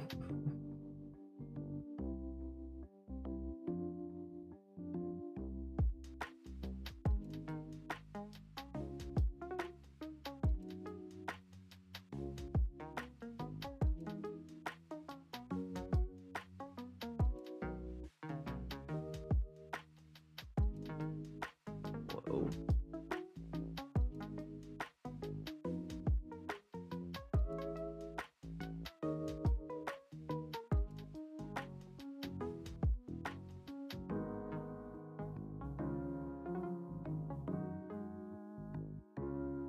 Alright, keep it steady.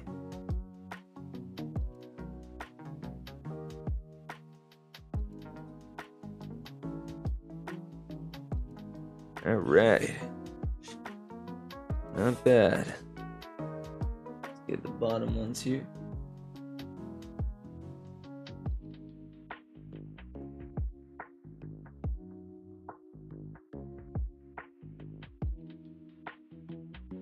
Ooh. Hold up. Change the angle. Yeah.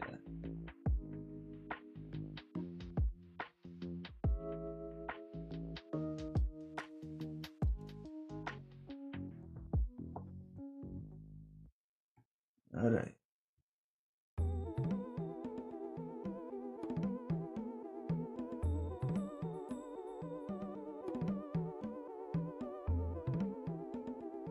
That might be a little bit out there. That's all right.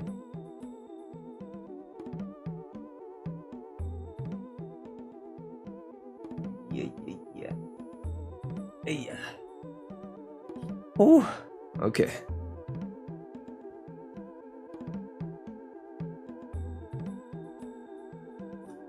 And let's go from the top on these ones.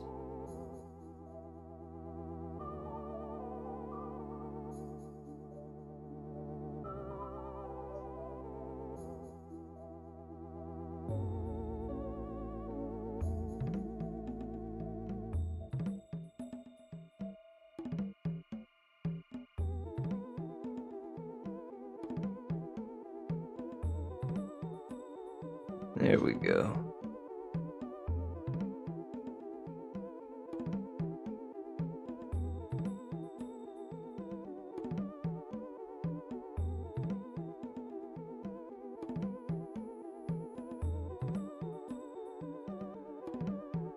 Bam.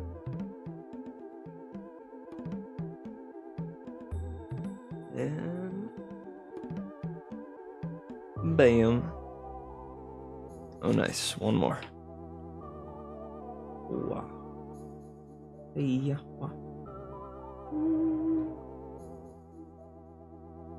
Oops, that might have been the worst of the bunch. That's alright, though. There we go.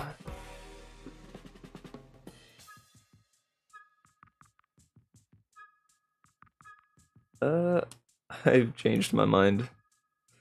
I think I'm gonna go with the 8.0 to do these. Or 0.08 rather.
Booyah.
There we go.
All right, almost there. For the first one, at least.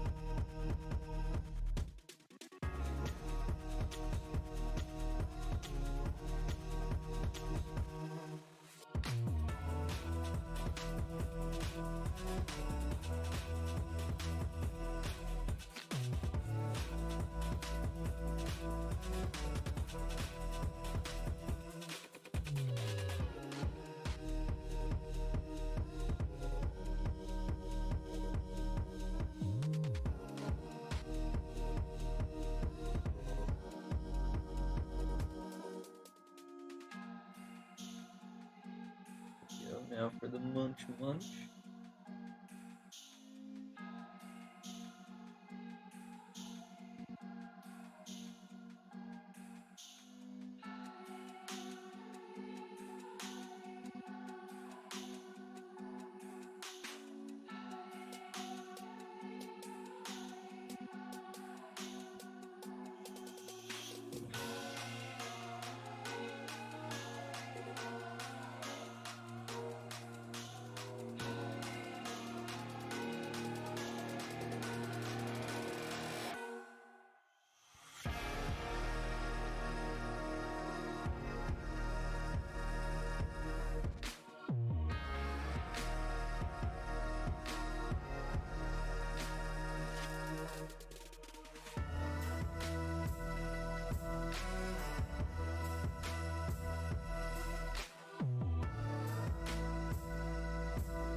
And now for the gurgly stomach one.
Oh yeah, making some progress now. I'm in full focus mode though.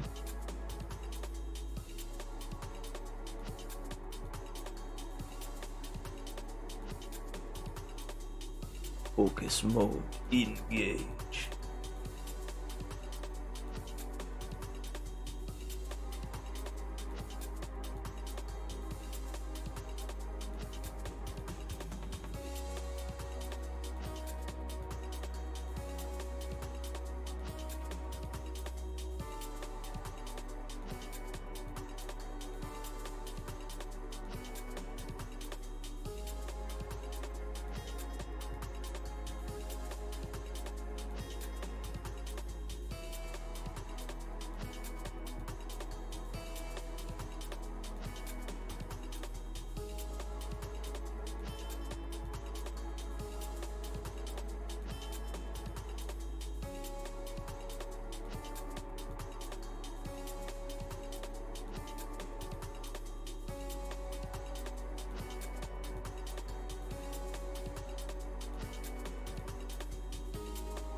There we go.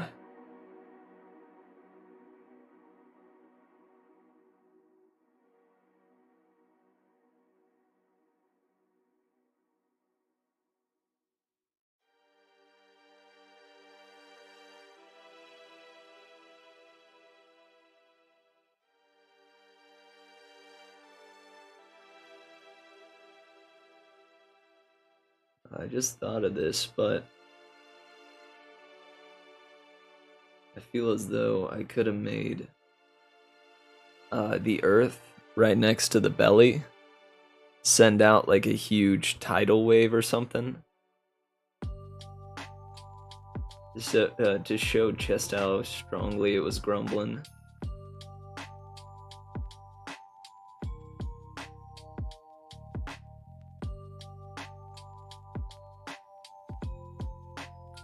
But I think it may be a little too late for that now.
There we go.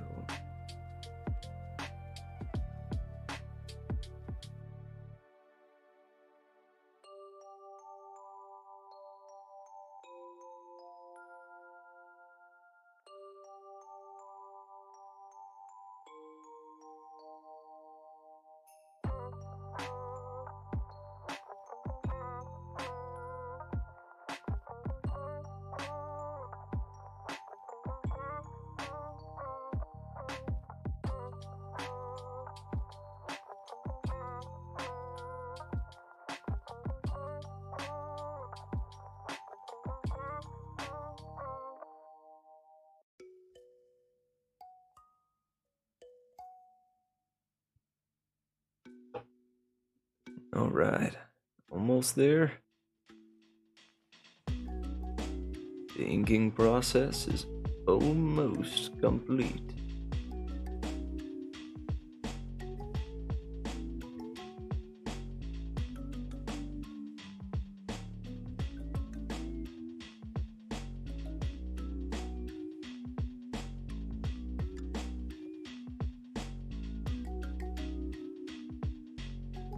And man, this was just for like a little cartoon. Can you imagine how long it takes for other various artists to do their works? It's wild how long projects can take sometimes.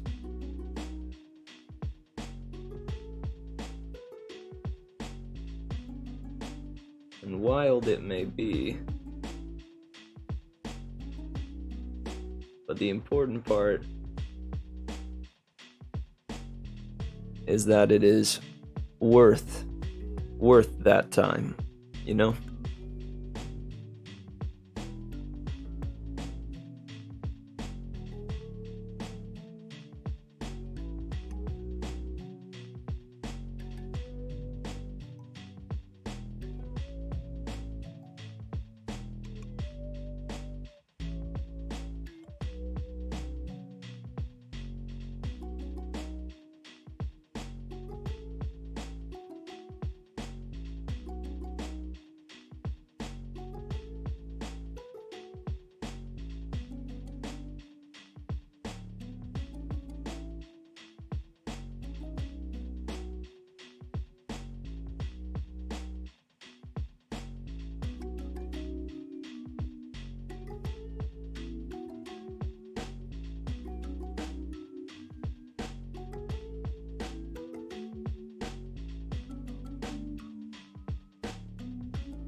Nice.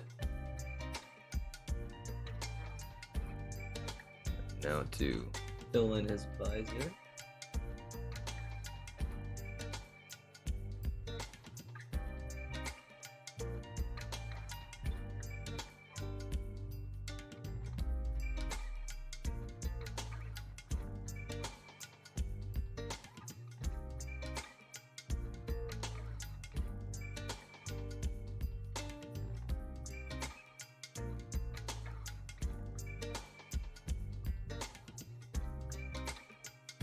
There we go.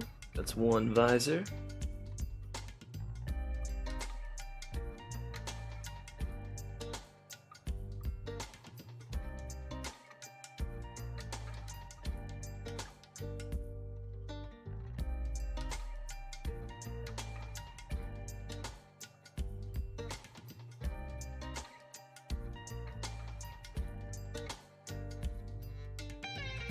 There is two visor.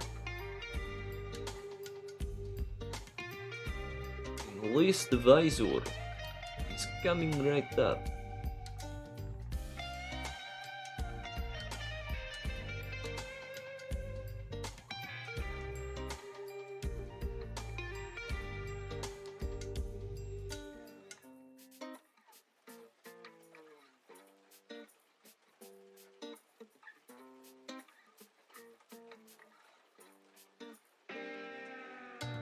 Hey, bingo da.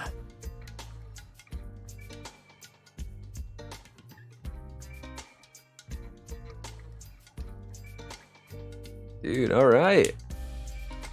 This came out pretty good. Snap.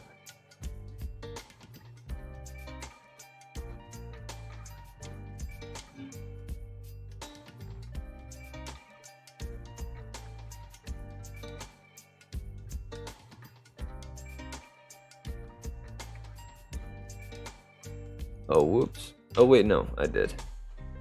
I thought I hadn't inked this part right there for a second, but I did. Now I think the last thing is to add the stars and such in the background.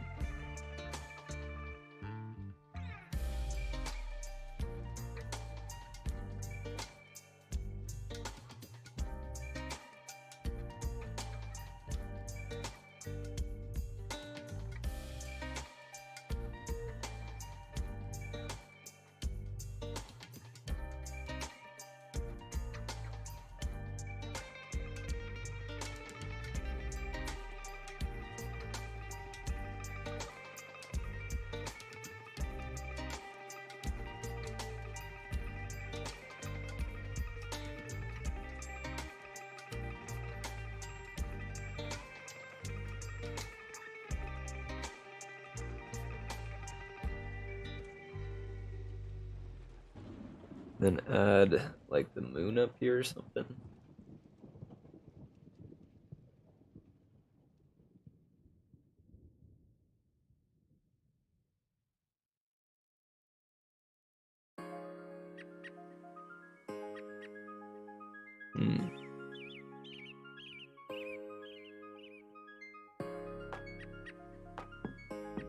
That makes it too busy, don't it? Yep, not about it.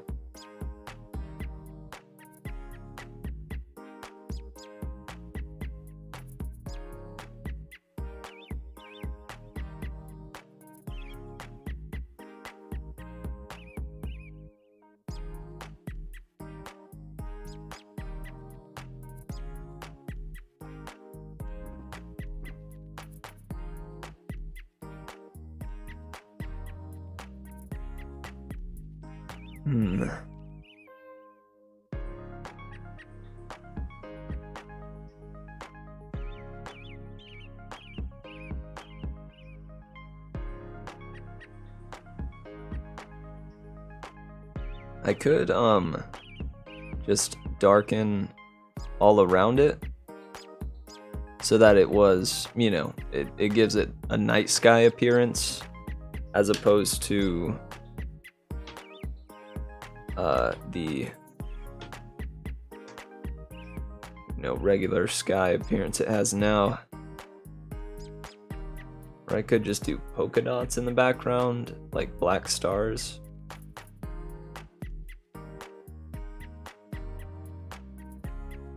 Where's that other one?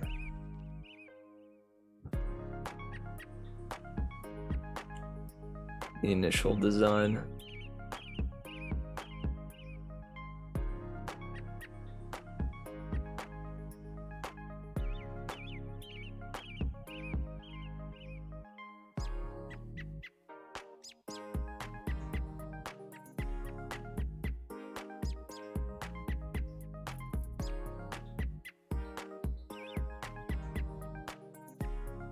The polka dots look kind of good.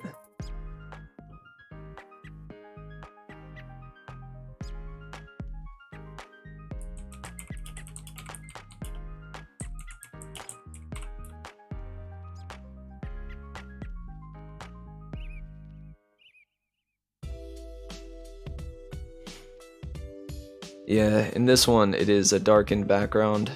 I'm looking at one of Calvin and Hobbes's comic strips.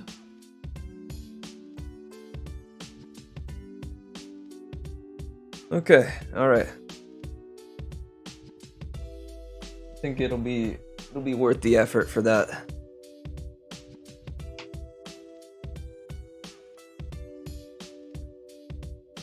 Let me draw out a couple of things.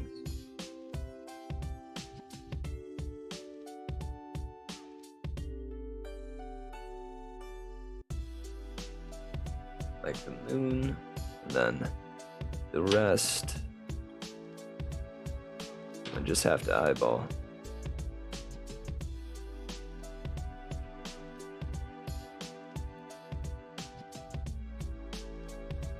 I need the big graphic one.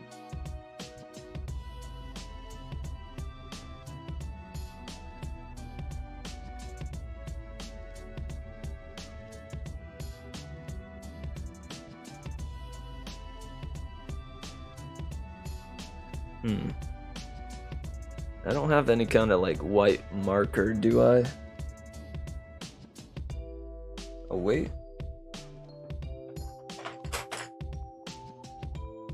What this?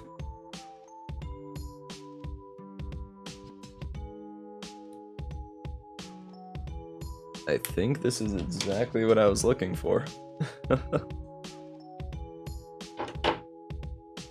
Hold up, let me test it to make sure that it works.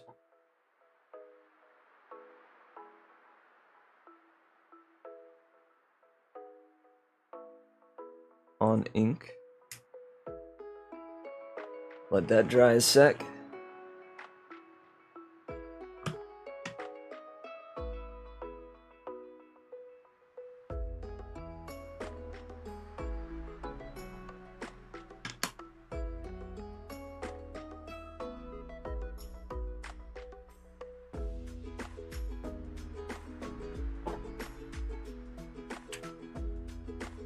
Alright, now.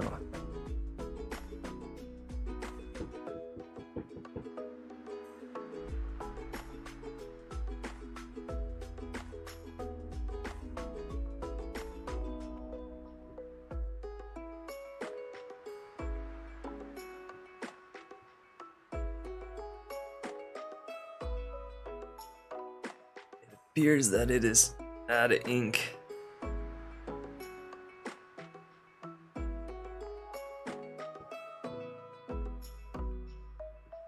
Oh man. You think mayhaps white colored pencil might do it? Hold up. Or white crayon?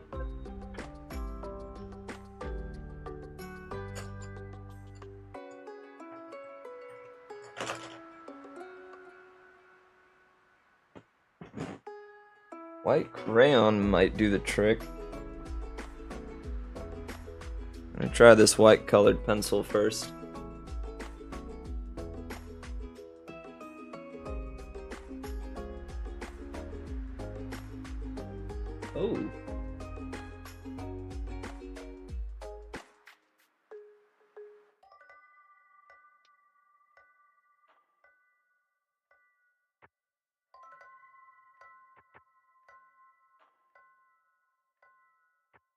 Oh, it was just only in the right light. I thought it was working at first. Oh, man.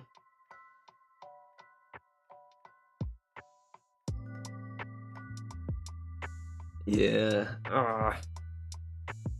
Rascal Flats.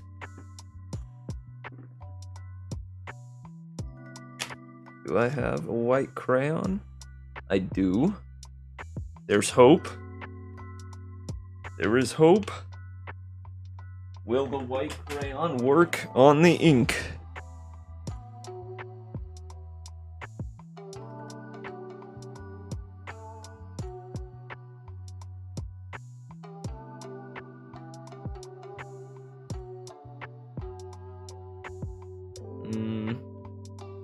That's looking like a big old nope.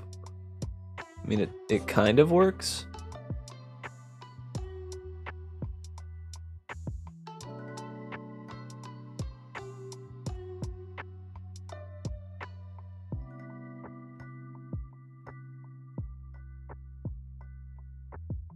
It makes it slightly lighter.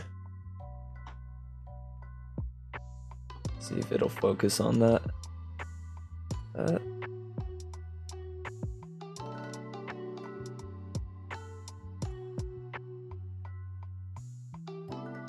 Kind of gives it a bit of a cool effect, though. I've decided. I know what to do now. I'm going to leave the moon in there, but then for the rest, I'm just gonna do the markered up and then white crayoned over deal. The markered up, white crayoned over extravaganza. Let's do it.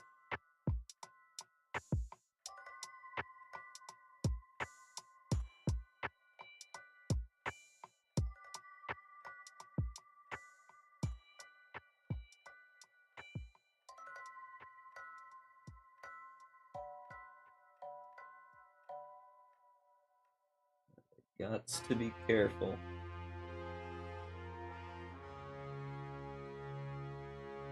In these areas.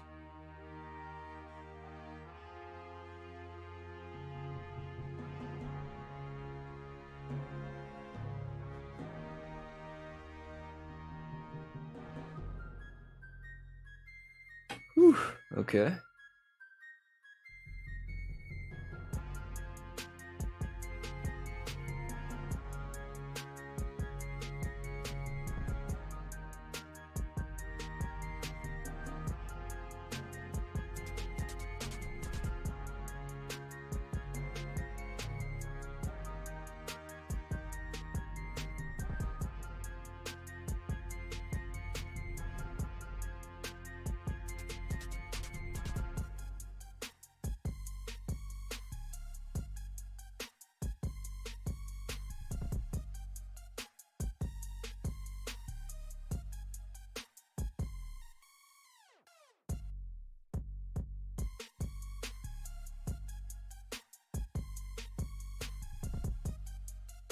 All right.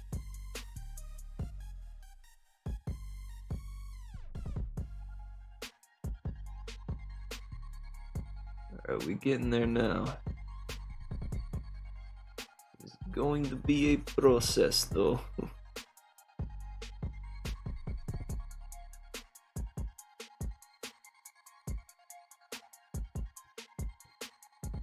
Let's see if we can get the outline of all this underway.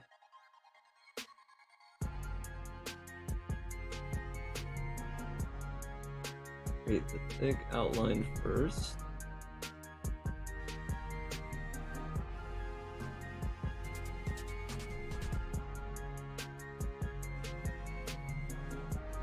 I didn't think about the visor, but that's just gonna have to work.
Alright, now I only have to do this for 2 of the panels, thankfully.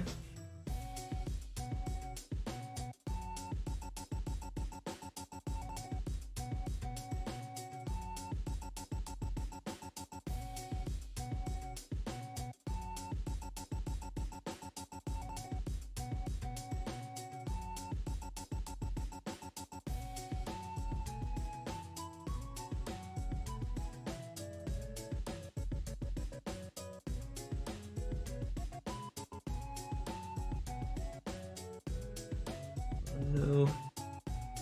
I got sloppy on that outline. Ah! Well, I'm gonna have to live with it.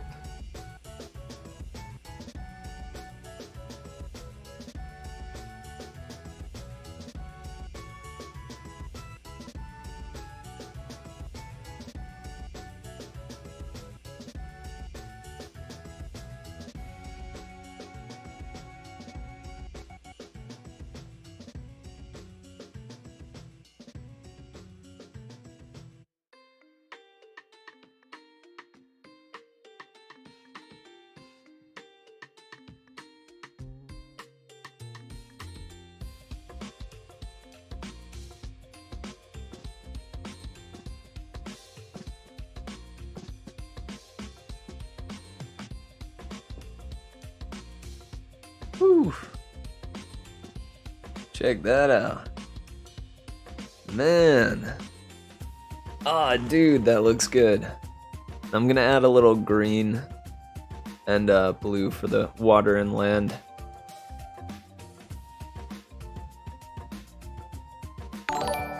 Dang, man. That's looking good. Hey, yo, Del Saber. What's up, what's up, what's up? Hey, hope your days have been going smooth. How's the stream, yo? Talk to me. How'd that stream go, dude? What were y'all playing?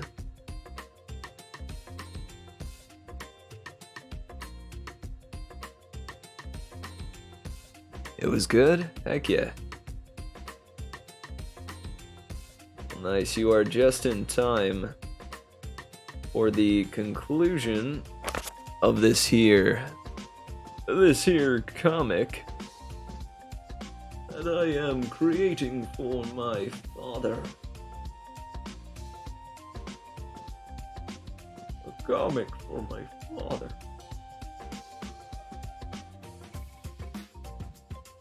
Oh, no worries, dude. Yeah, not sure if you heard me before, but how was the stream? I'm praying that it went smooth. And that it was good times and merriment all around. I have been here, working on this here comic. Oh, dude, Del Saber. Man, that's I mean, I'll be right honest with you. That's the first new subscription in, I think, a solid year. A solid year, I believe. Granted, for a good while there, I wasn't streaming very often. But, Del Saber, thank you. I mean that.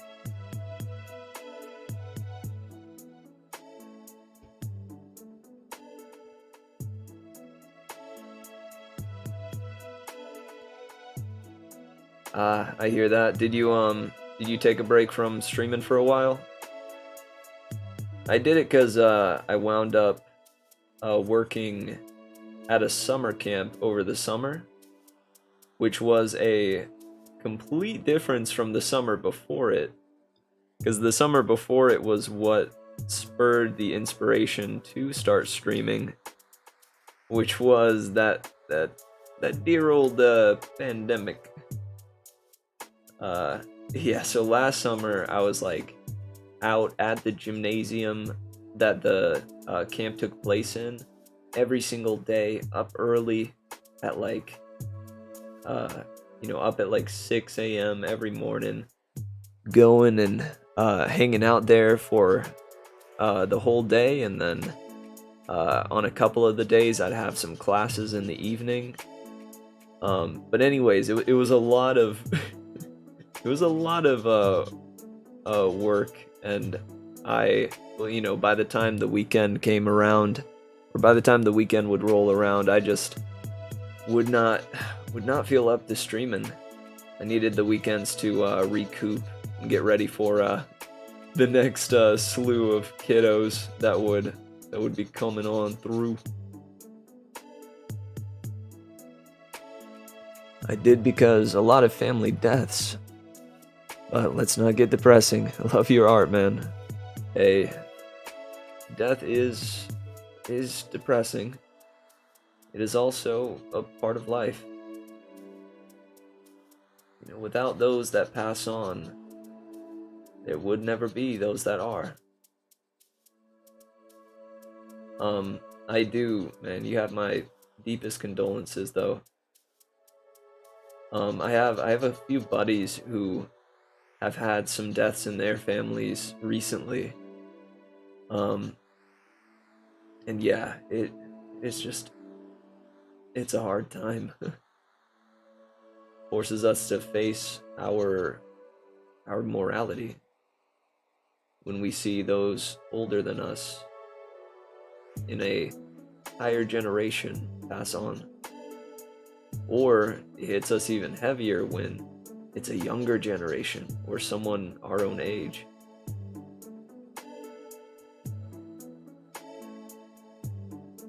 How on earth did I do what? Oh, are you talking about the summer camps? PTG? Yeah, I worked with kiddos every single day for, let's see, 8 to 4 or 8 hours every day, sometimes 10 or 11 on certain days. And man, I just found that I have a passion for helping others grow. And that, of course, imparts to children. I have a passion for, seeing people try their hardest, and knowing that I encourage them along the way. And mostly that is a selfish thing, from me at least, because whenever I encourage somebody, whenever I tell somebody, hey, you can do this, or I believe in you, I always keep in mind, and it always sounds to me as though I am also saying it to myself. I work at a camp for kids with special needs during the summer. When it comes around, it takes it out of me. Yeah, I will say it takes a lot. It takes your all. Pretty much.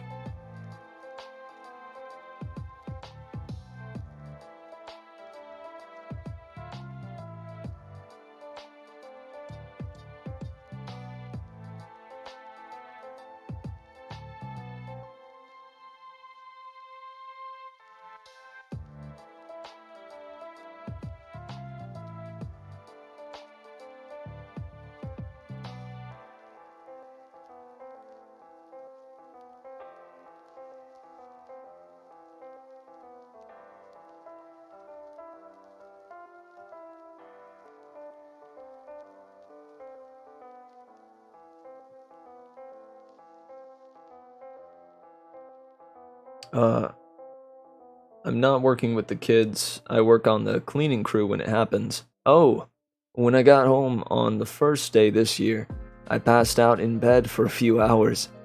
I mean, hey, cleaning will take it out of you as well, in all honesty. And especially cleaning up after children. Those goobers can be fairly inconsiderate as far as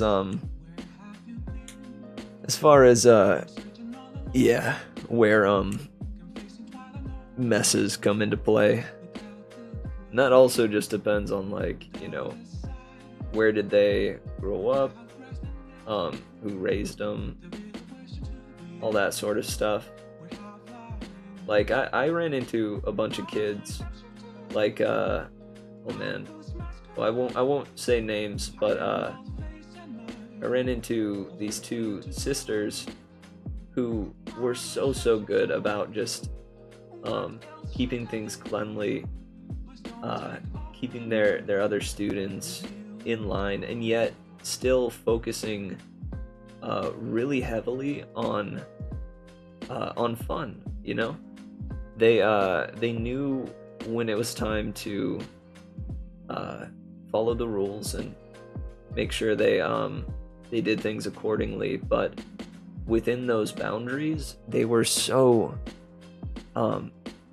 excited about all the games and opportunities that they had in front of them.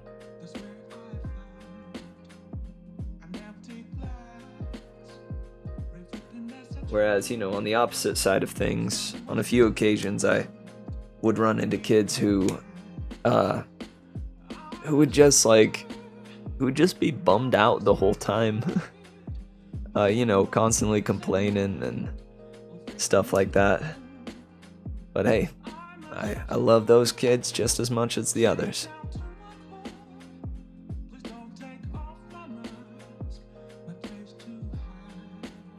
Alright, let's see here. So we got alien man, huge alien man, chomping down on the earth, munch munch. Then on this one, he's like, "Oh, grumble grumble, earth ain't cutting it, dude." And up in the corner, the Lord is saying, "Yo yo yo." And then he looks up there and is like, "Oh shoot, dog, you got a cross chocolate bar for me?" Well, heck yeah.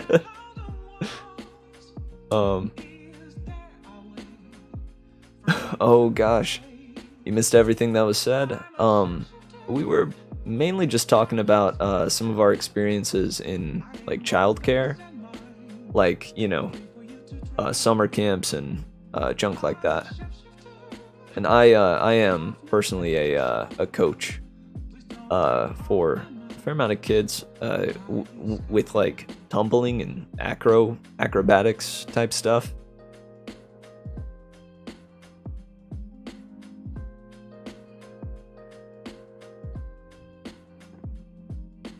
But kids can be epic as well. I'll tell you what, certainly one of my favorite kids that I've ever come across was this one little dude who was like 5 years old, and he would call me Mr. Much. He'd be like, "Coach Much, Mr. Much," and dude, it was the most adorable thing I have yet to come across, or I've ever come across.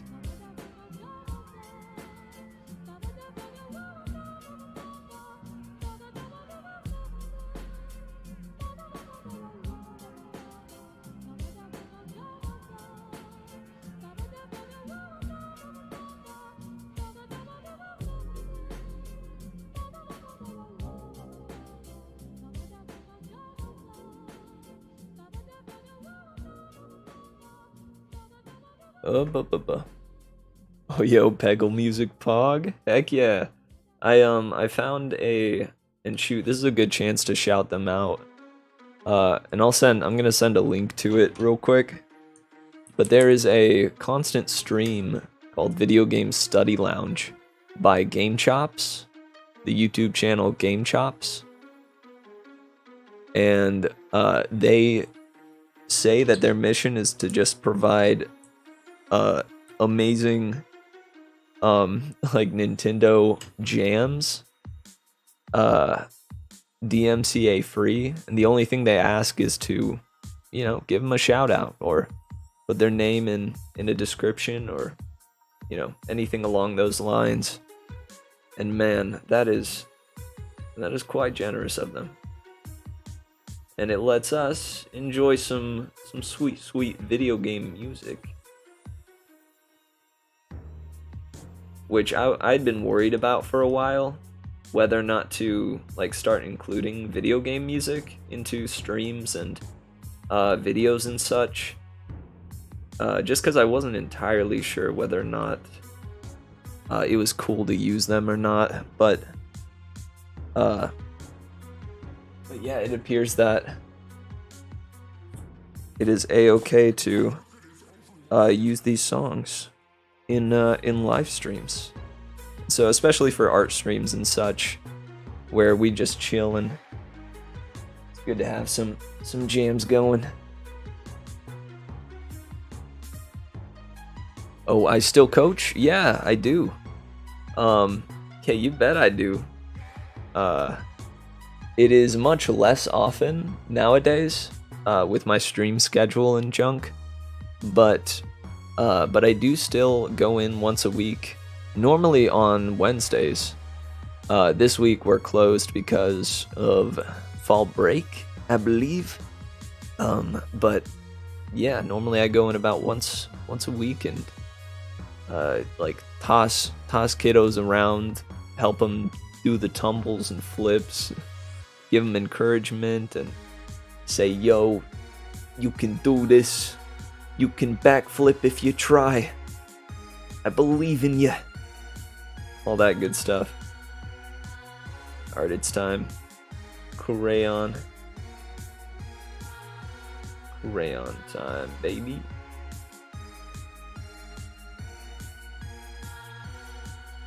Just give it a little bit of blending, a little bit of a bluish tint for the night sky.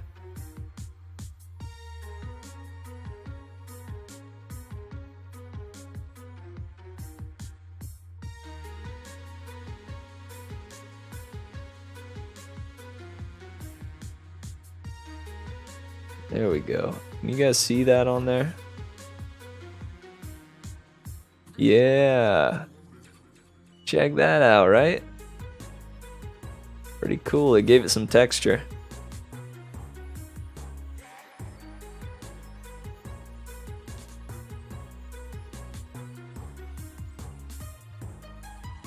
Do the same for over here.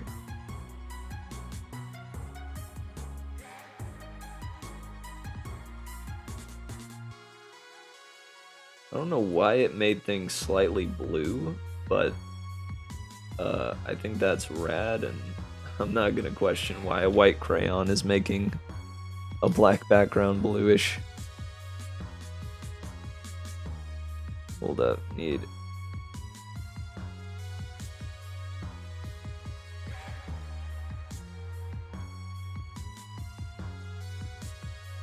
a little more here or there.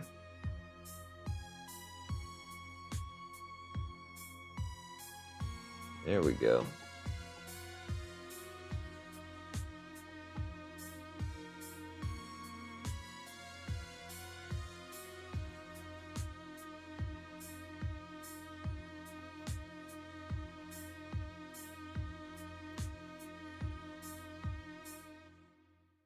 Yeah. Hold up. Let me get some of that over on this side.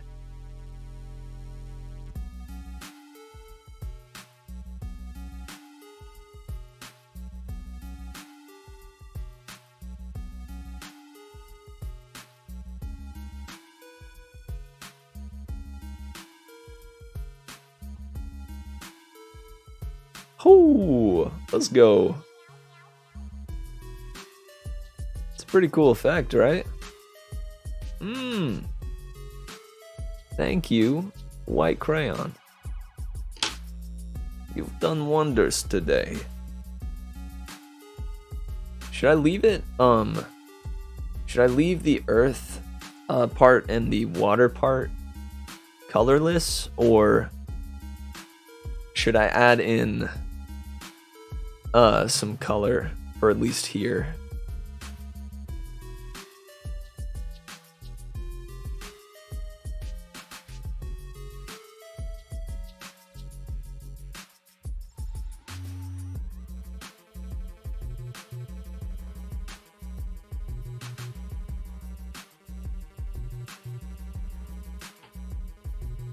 A little texture to the earth? What do you mean by that? Oh, slash color. Gotcha.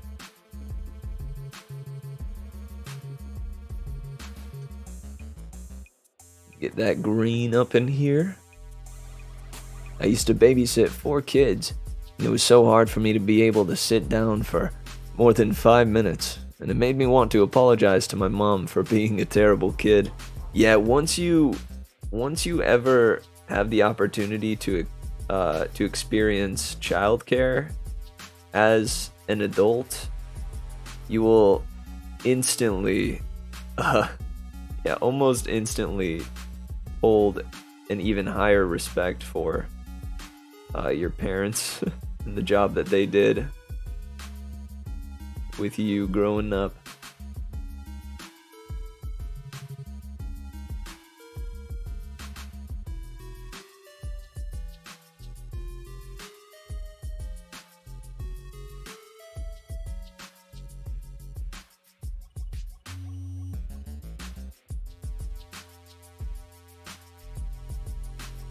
Alright, just a wee bit of color there. And the blue. I'm just gonna go straight blue. No fancy like sea blue or nothing.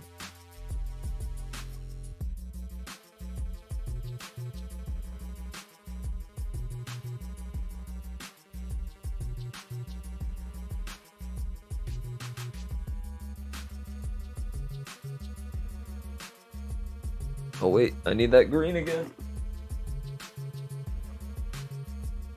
Come back here, green.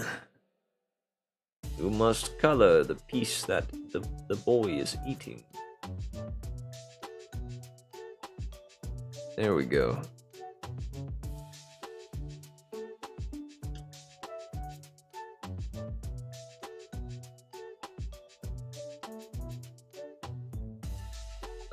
Should I put anything on the phone or just make it a black screen?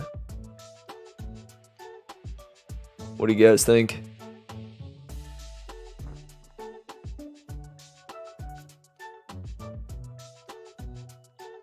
Yeah, he switched his hands. He dropped the phone and then picked up the fork with his left. I'm gonna say that that's probably within the realm of possibility. And don't worry, I did notice that at once I had gotten there, but with him being on the left, I would much prefer him not to have like his arm like blocking his blocking his face,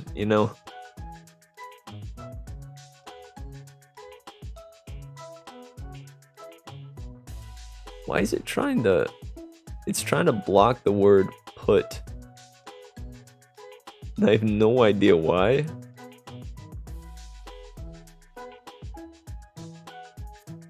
The Twitch logo on the phone? Ooh. Huh. Yeah, the boy's watching some Twitch. Some interstellar Twitch. I kinda dig that, honestly. What is it again? It's like a little box.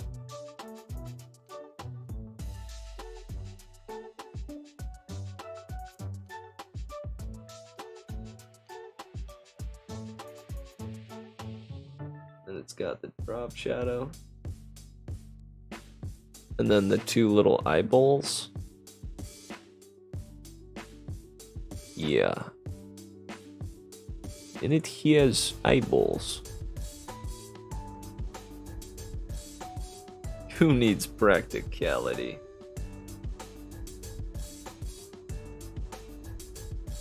Alright, that's the best I can do. Let's see. I'll link it with the O2 since it is much more detailed than the other stuff. Oh, does this dude have a name? Not yet. But mayhaps you all would like to name him?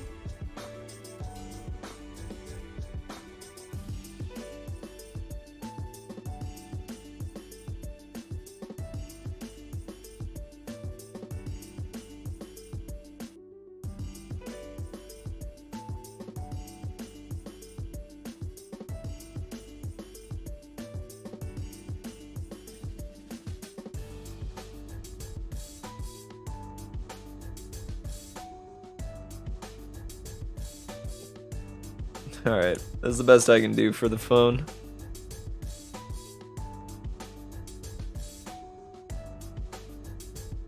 Or rather, that's the most I'm willing to do, I think, for the phone.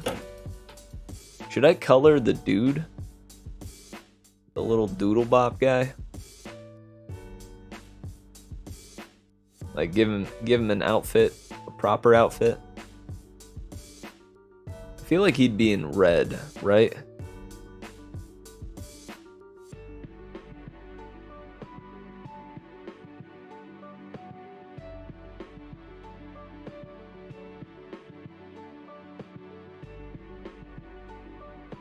Gimbo Bob. I do like Bob, honestly. He looks like he could be a Bob.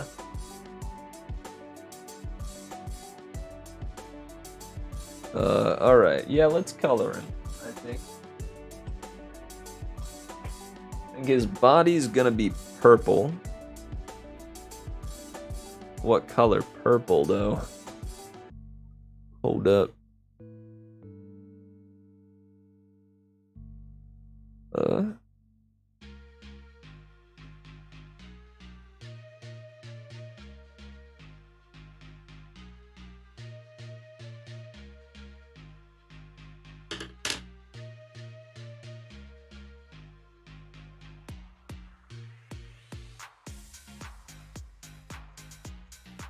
I think this one.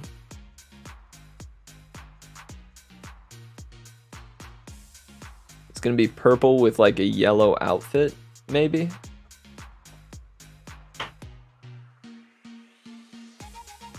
Ooh, metallic gray. I like that, a gray suit.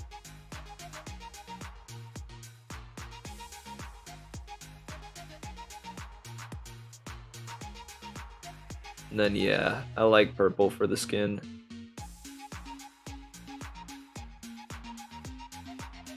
I'm biggie down with that.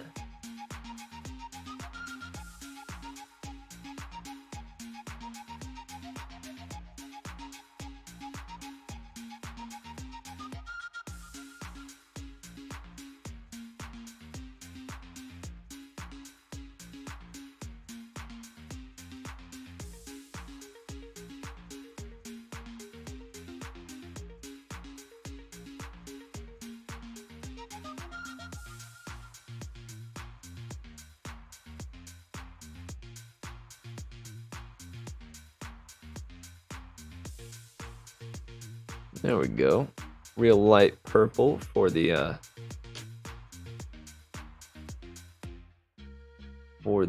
skin there.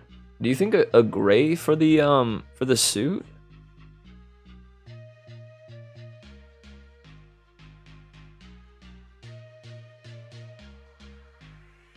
What about an orange suit with like a yellow trim?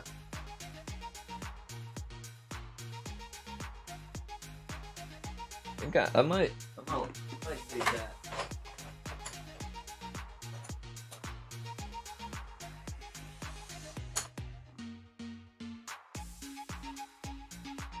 Or no, it needs a pink trim. Red suit with a pink trim. Or a pink suit with a red trim. Oh man.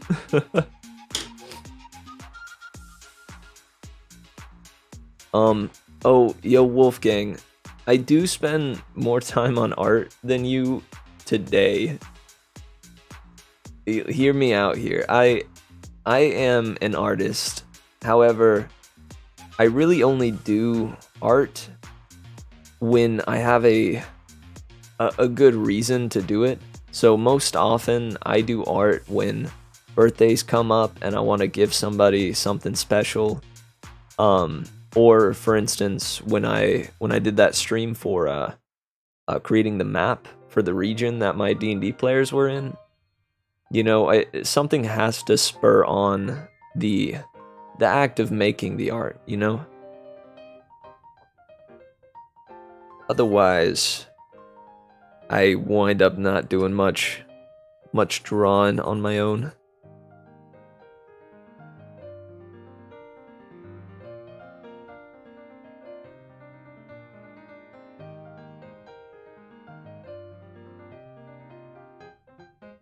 Let's see, red on that. I don't know if I like this red.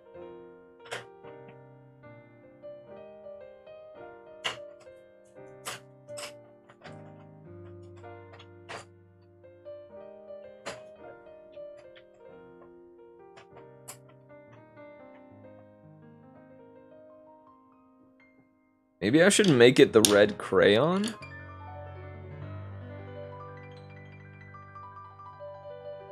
Honestly? Red crayon time?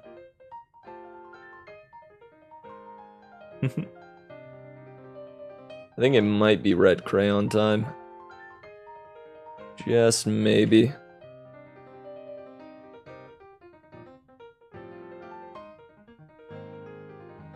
Let's see though. Where did my color tester sheet go? Alright, we'll use this one. Yeah, I like that texture that it achieves.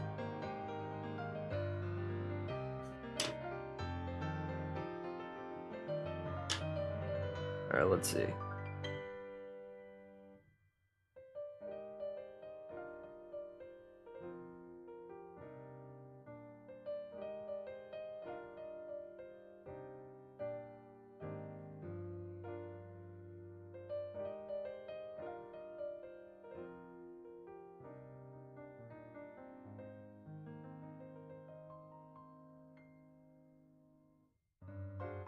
Nice red suit.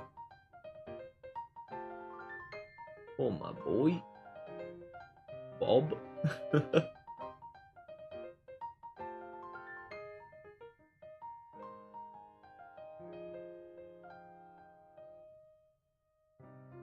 And granted, if it does turn out like really ugly or something, I can just say that Bob, Bob just isn't the most stylish person. World Devourer.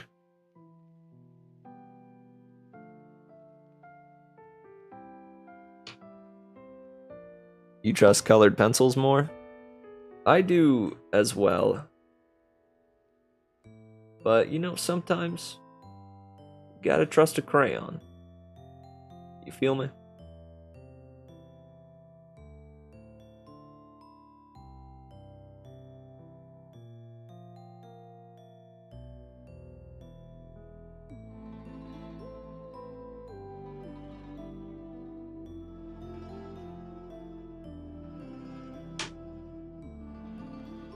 And now pink on the trim.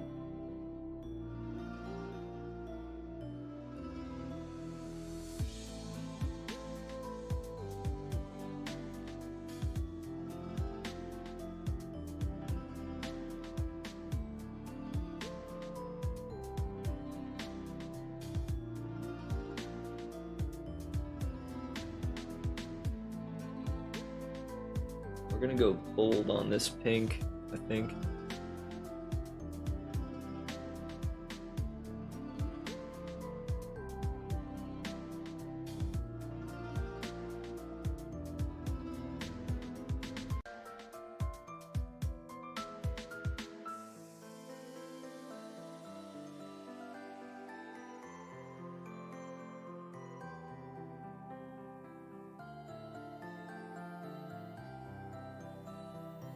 All right. This is pretty good, dude. I'm jiggy with it. Let's put the red crayon back. Do you think I should make his suit darker red?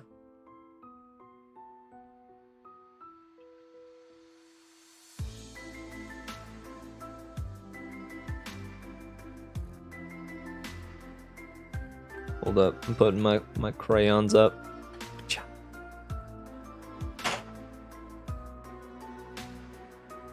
Maybe I go over it just a bit with the red pencil.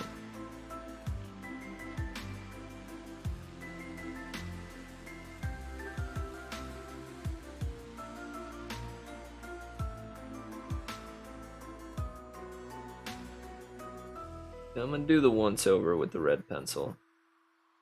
Seems to be doing some good things.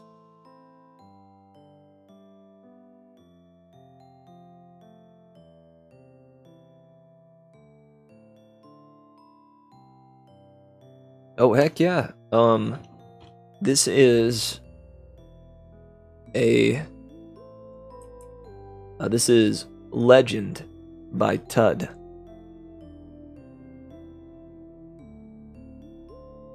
It is currently being played on this live stream over on YouTube from the channel Game Chops.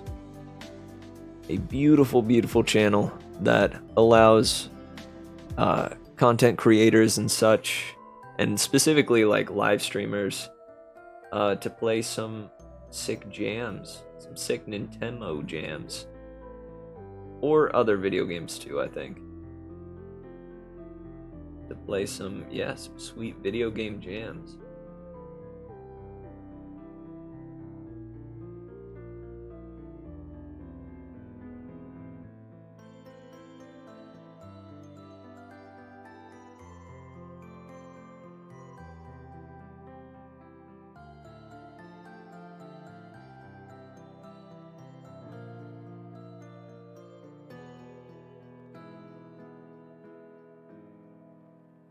I'm gonna do just a wee bit of shading here as well.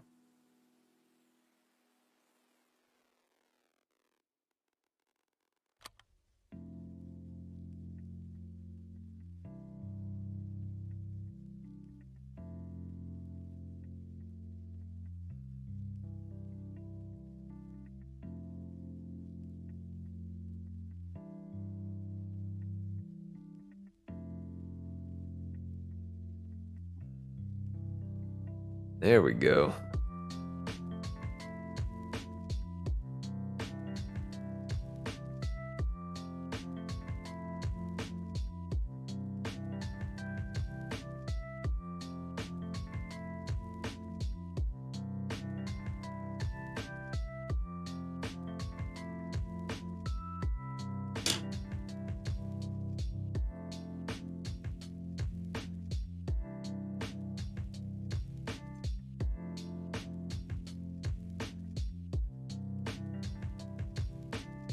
Alright,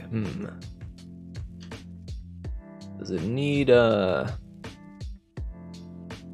some color in this region? I think so.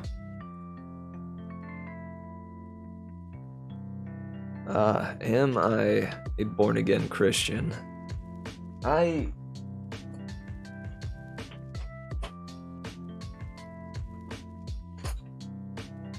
That question carries with it some history, is what I'll say. I do believe there is a higher power.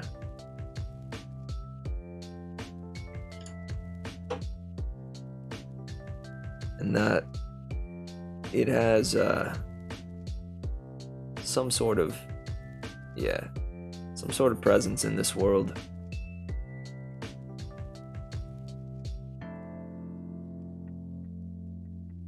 And I will say, like, for most of my life, I was raised in a Christian home.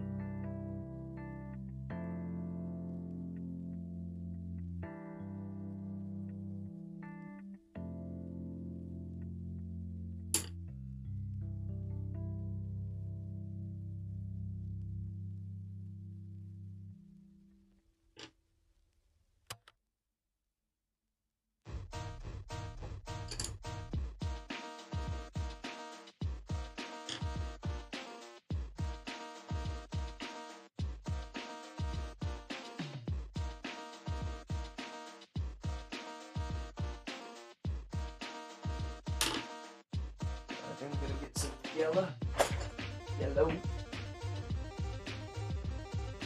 Just do some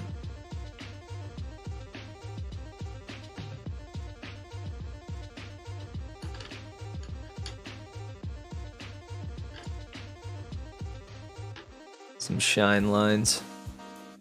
Very faint shine lines.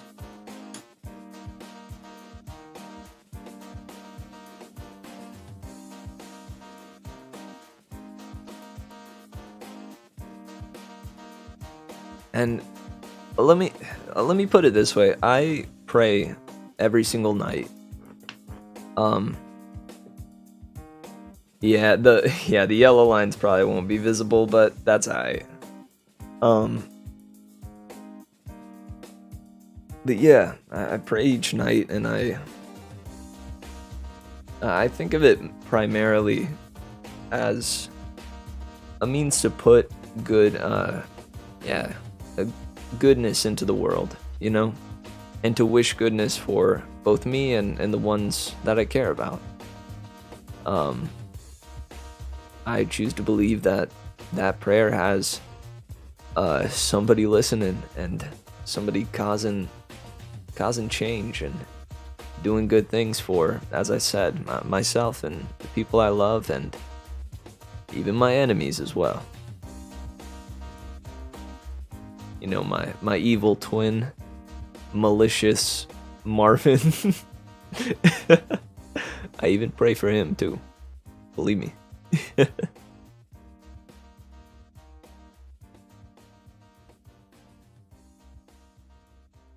Yeah, dude.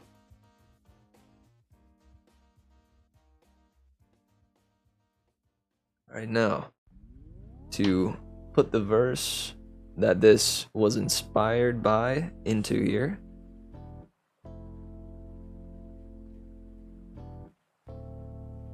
And that would be John 14:27. Peace I leave you, my peace I give you.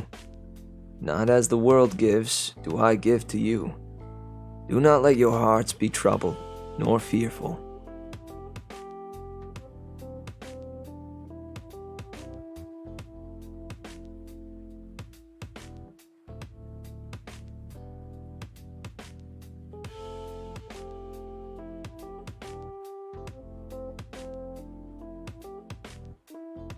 Alright, I think I'm gonna write that first part. Peace I leave you, my peace I give you. Not as the world gives, do I give to you.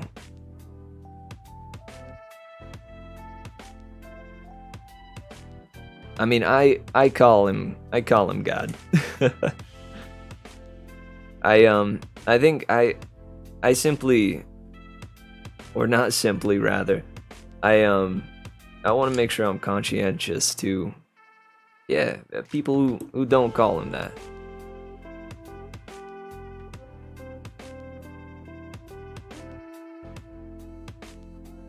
And heck, you know, for a while there, I just called it like that which is unknown to me, because, you know, for all I know, it's not even a dude up there. It's this guy. And the roles were swapped. You know, it's a purple entity in a red suit. But yeah, sorry, and I don't mean to make light of any of this. I hope that is clear.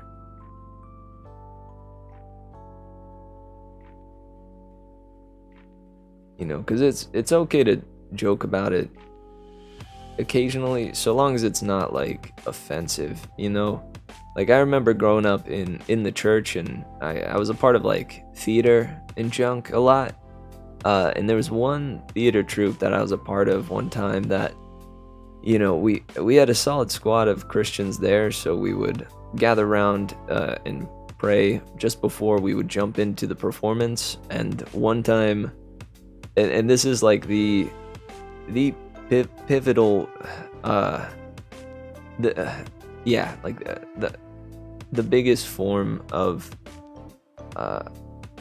this that I could think of. But they all gathered hands and mocked us by like pretending to pray to, you know, nothing. Which, yeah, dude, it's like, don't don't mock others' faiths, you know. They hold that faith for the sake of hope and life and love, you know. Don't mock that sort of thing. Um, Even if like, that's why like when I come across folks who uh hold on to hope by means of just truly believing in themselves and the ones they care about, I encourage that, and there's no way that uh I would mock that.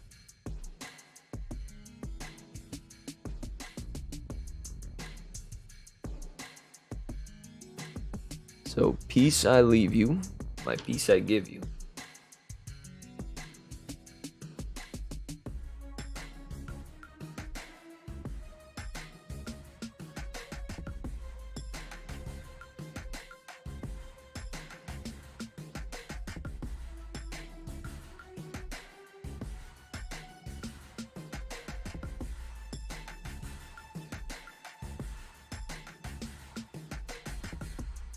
Peace I leave you, my peace I give you.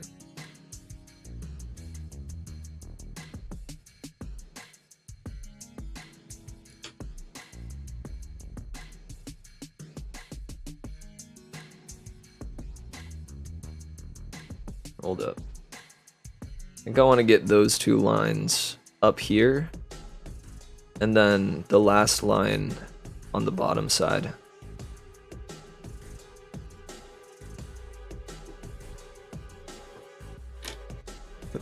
Put.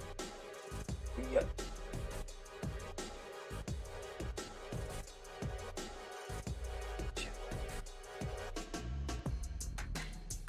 Blasphemy is insulting the one who made us. It's not going to look very good if you're on trial and the judges found out you've been insulting him for years. That's a messed up thing to do. I personally don't believe in any religion, but I always respect other beliefs. Yeah, exactly. Like that's what I was trying to like stumble into with my word blahs.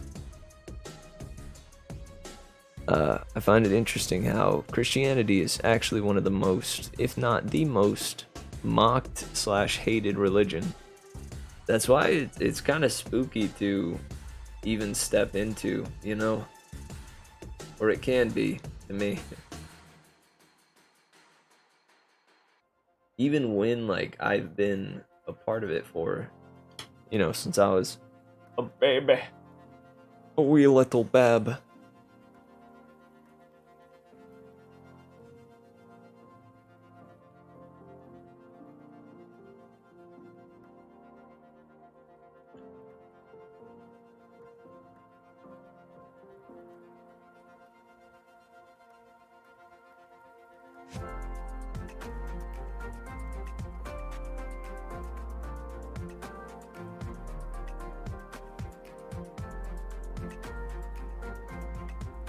My peace I give you.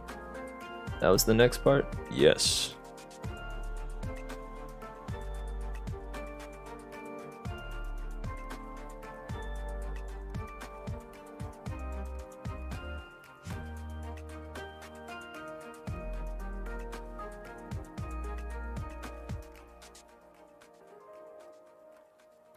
My peace I give you. Not as the world gives, do I give to you.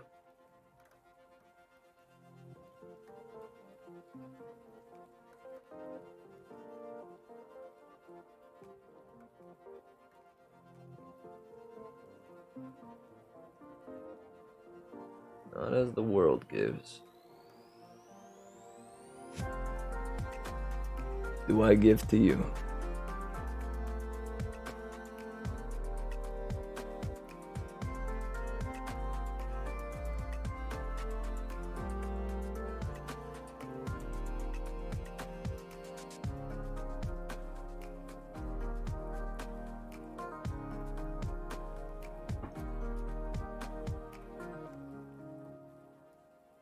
Nice.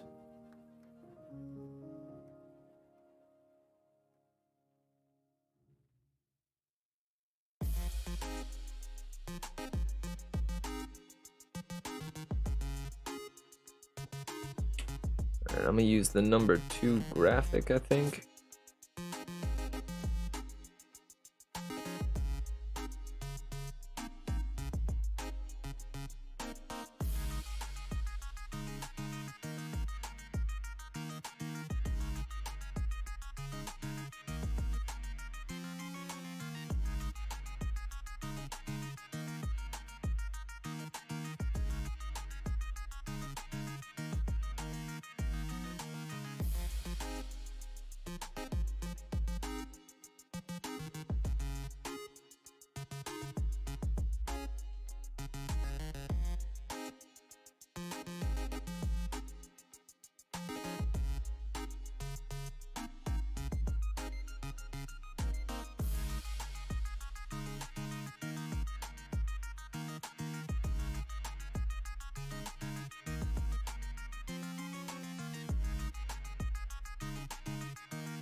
Alright, bingo da. Bingo da. This is John 14:27.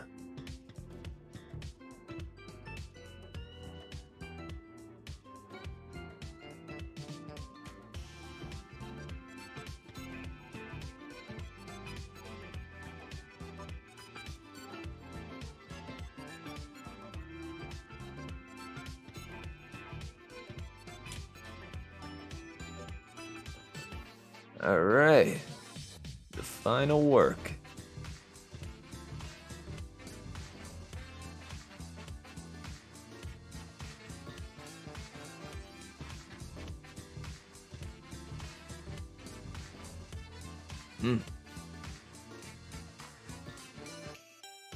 Hungry for more. Where's that eraser? Here it is. Oh, wait. Oh, shoot. Started erasing too early. The ink isn't dry yet. Hold those horses.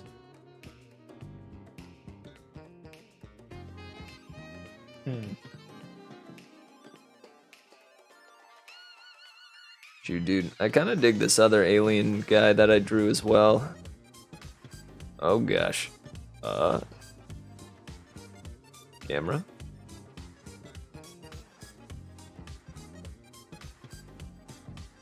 There we go.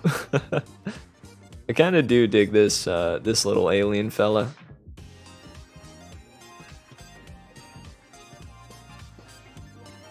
But I think I'm still glad that I went with Bob.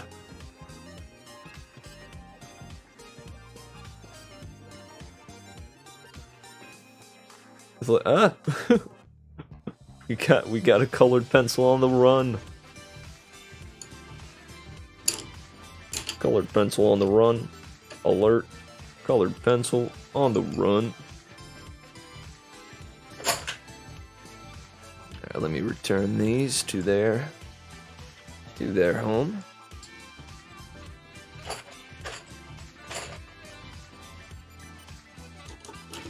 Alright, and the microns as well.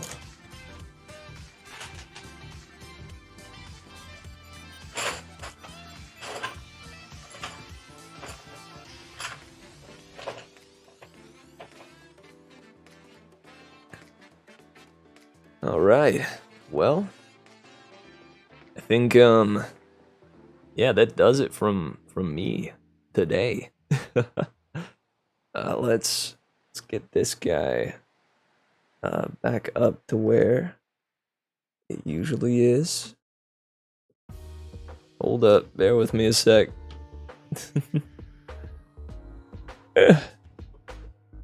Yeah.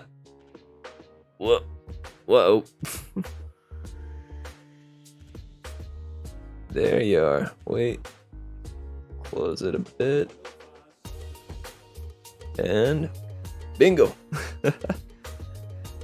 So guys, I done finished this here little project. I think it was well worth the 3 hours, and you know, I'm just hoping that my pops appreciates it, which I think he will.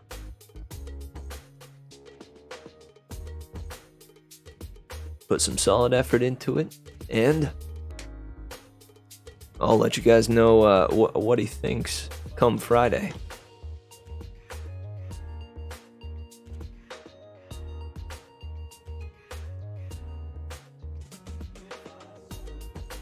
Alright, well, let me pause the Nintendo jams real quick.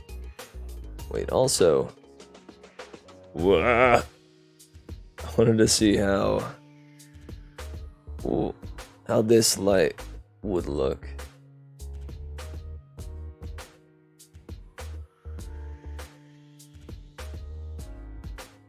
Down this way? I'll play around with it later. I have a new, like, desk light that is LED and such, so think it'll come in handy with, getting like some better lighting going. Because I find a lot of the time I don't exactly know what I'm doing when it comes to lighting. But I imagine with most things, in my life at least, it'll come with experience. Alright, pause that. And I'll load up the outro music and say goodbye for now. Well, guys, thank you for hanging out with me today. This was a blast and a half. I enjoyed myself. I ran into some deeper conversations than I expected, but that's an okay thing. It gets you thinking, right? Remember to take the merriment, the encouragement, the love that we found here together today. Let it set you at ease when you lay your head on your pillow tonight. And let it carry you into tomorrow. I pray you wake up with high spirits and a big smile on your face. Give it your best, and I'll see you next time. Farewell, guys.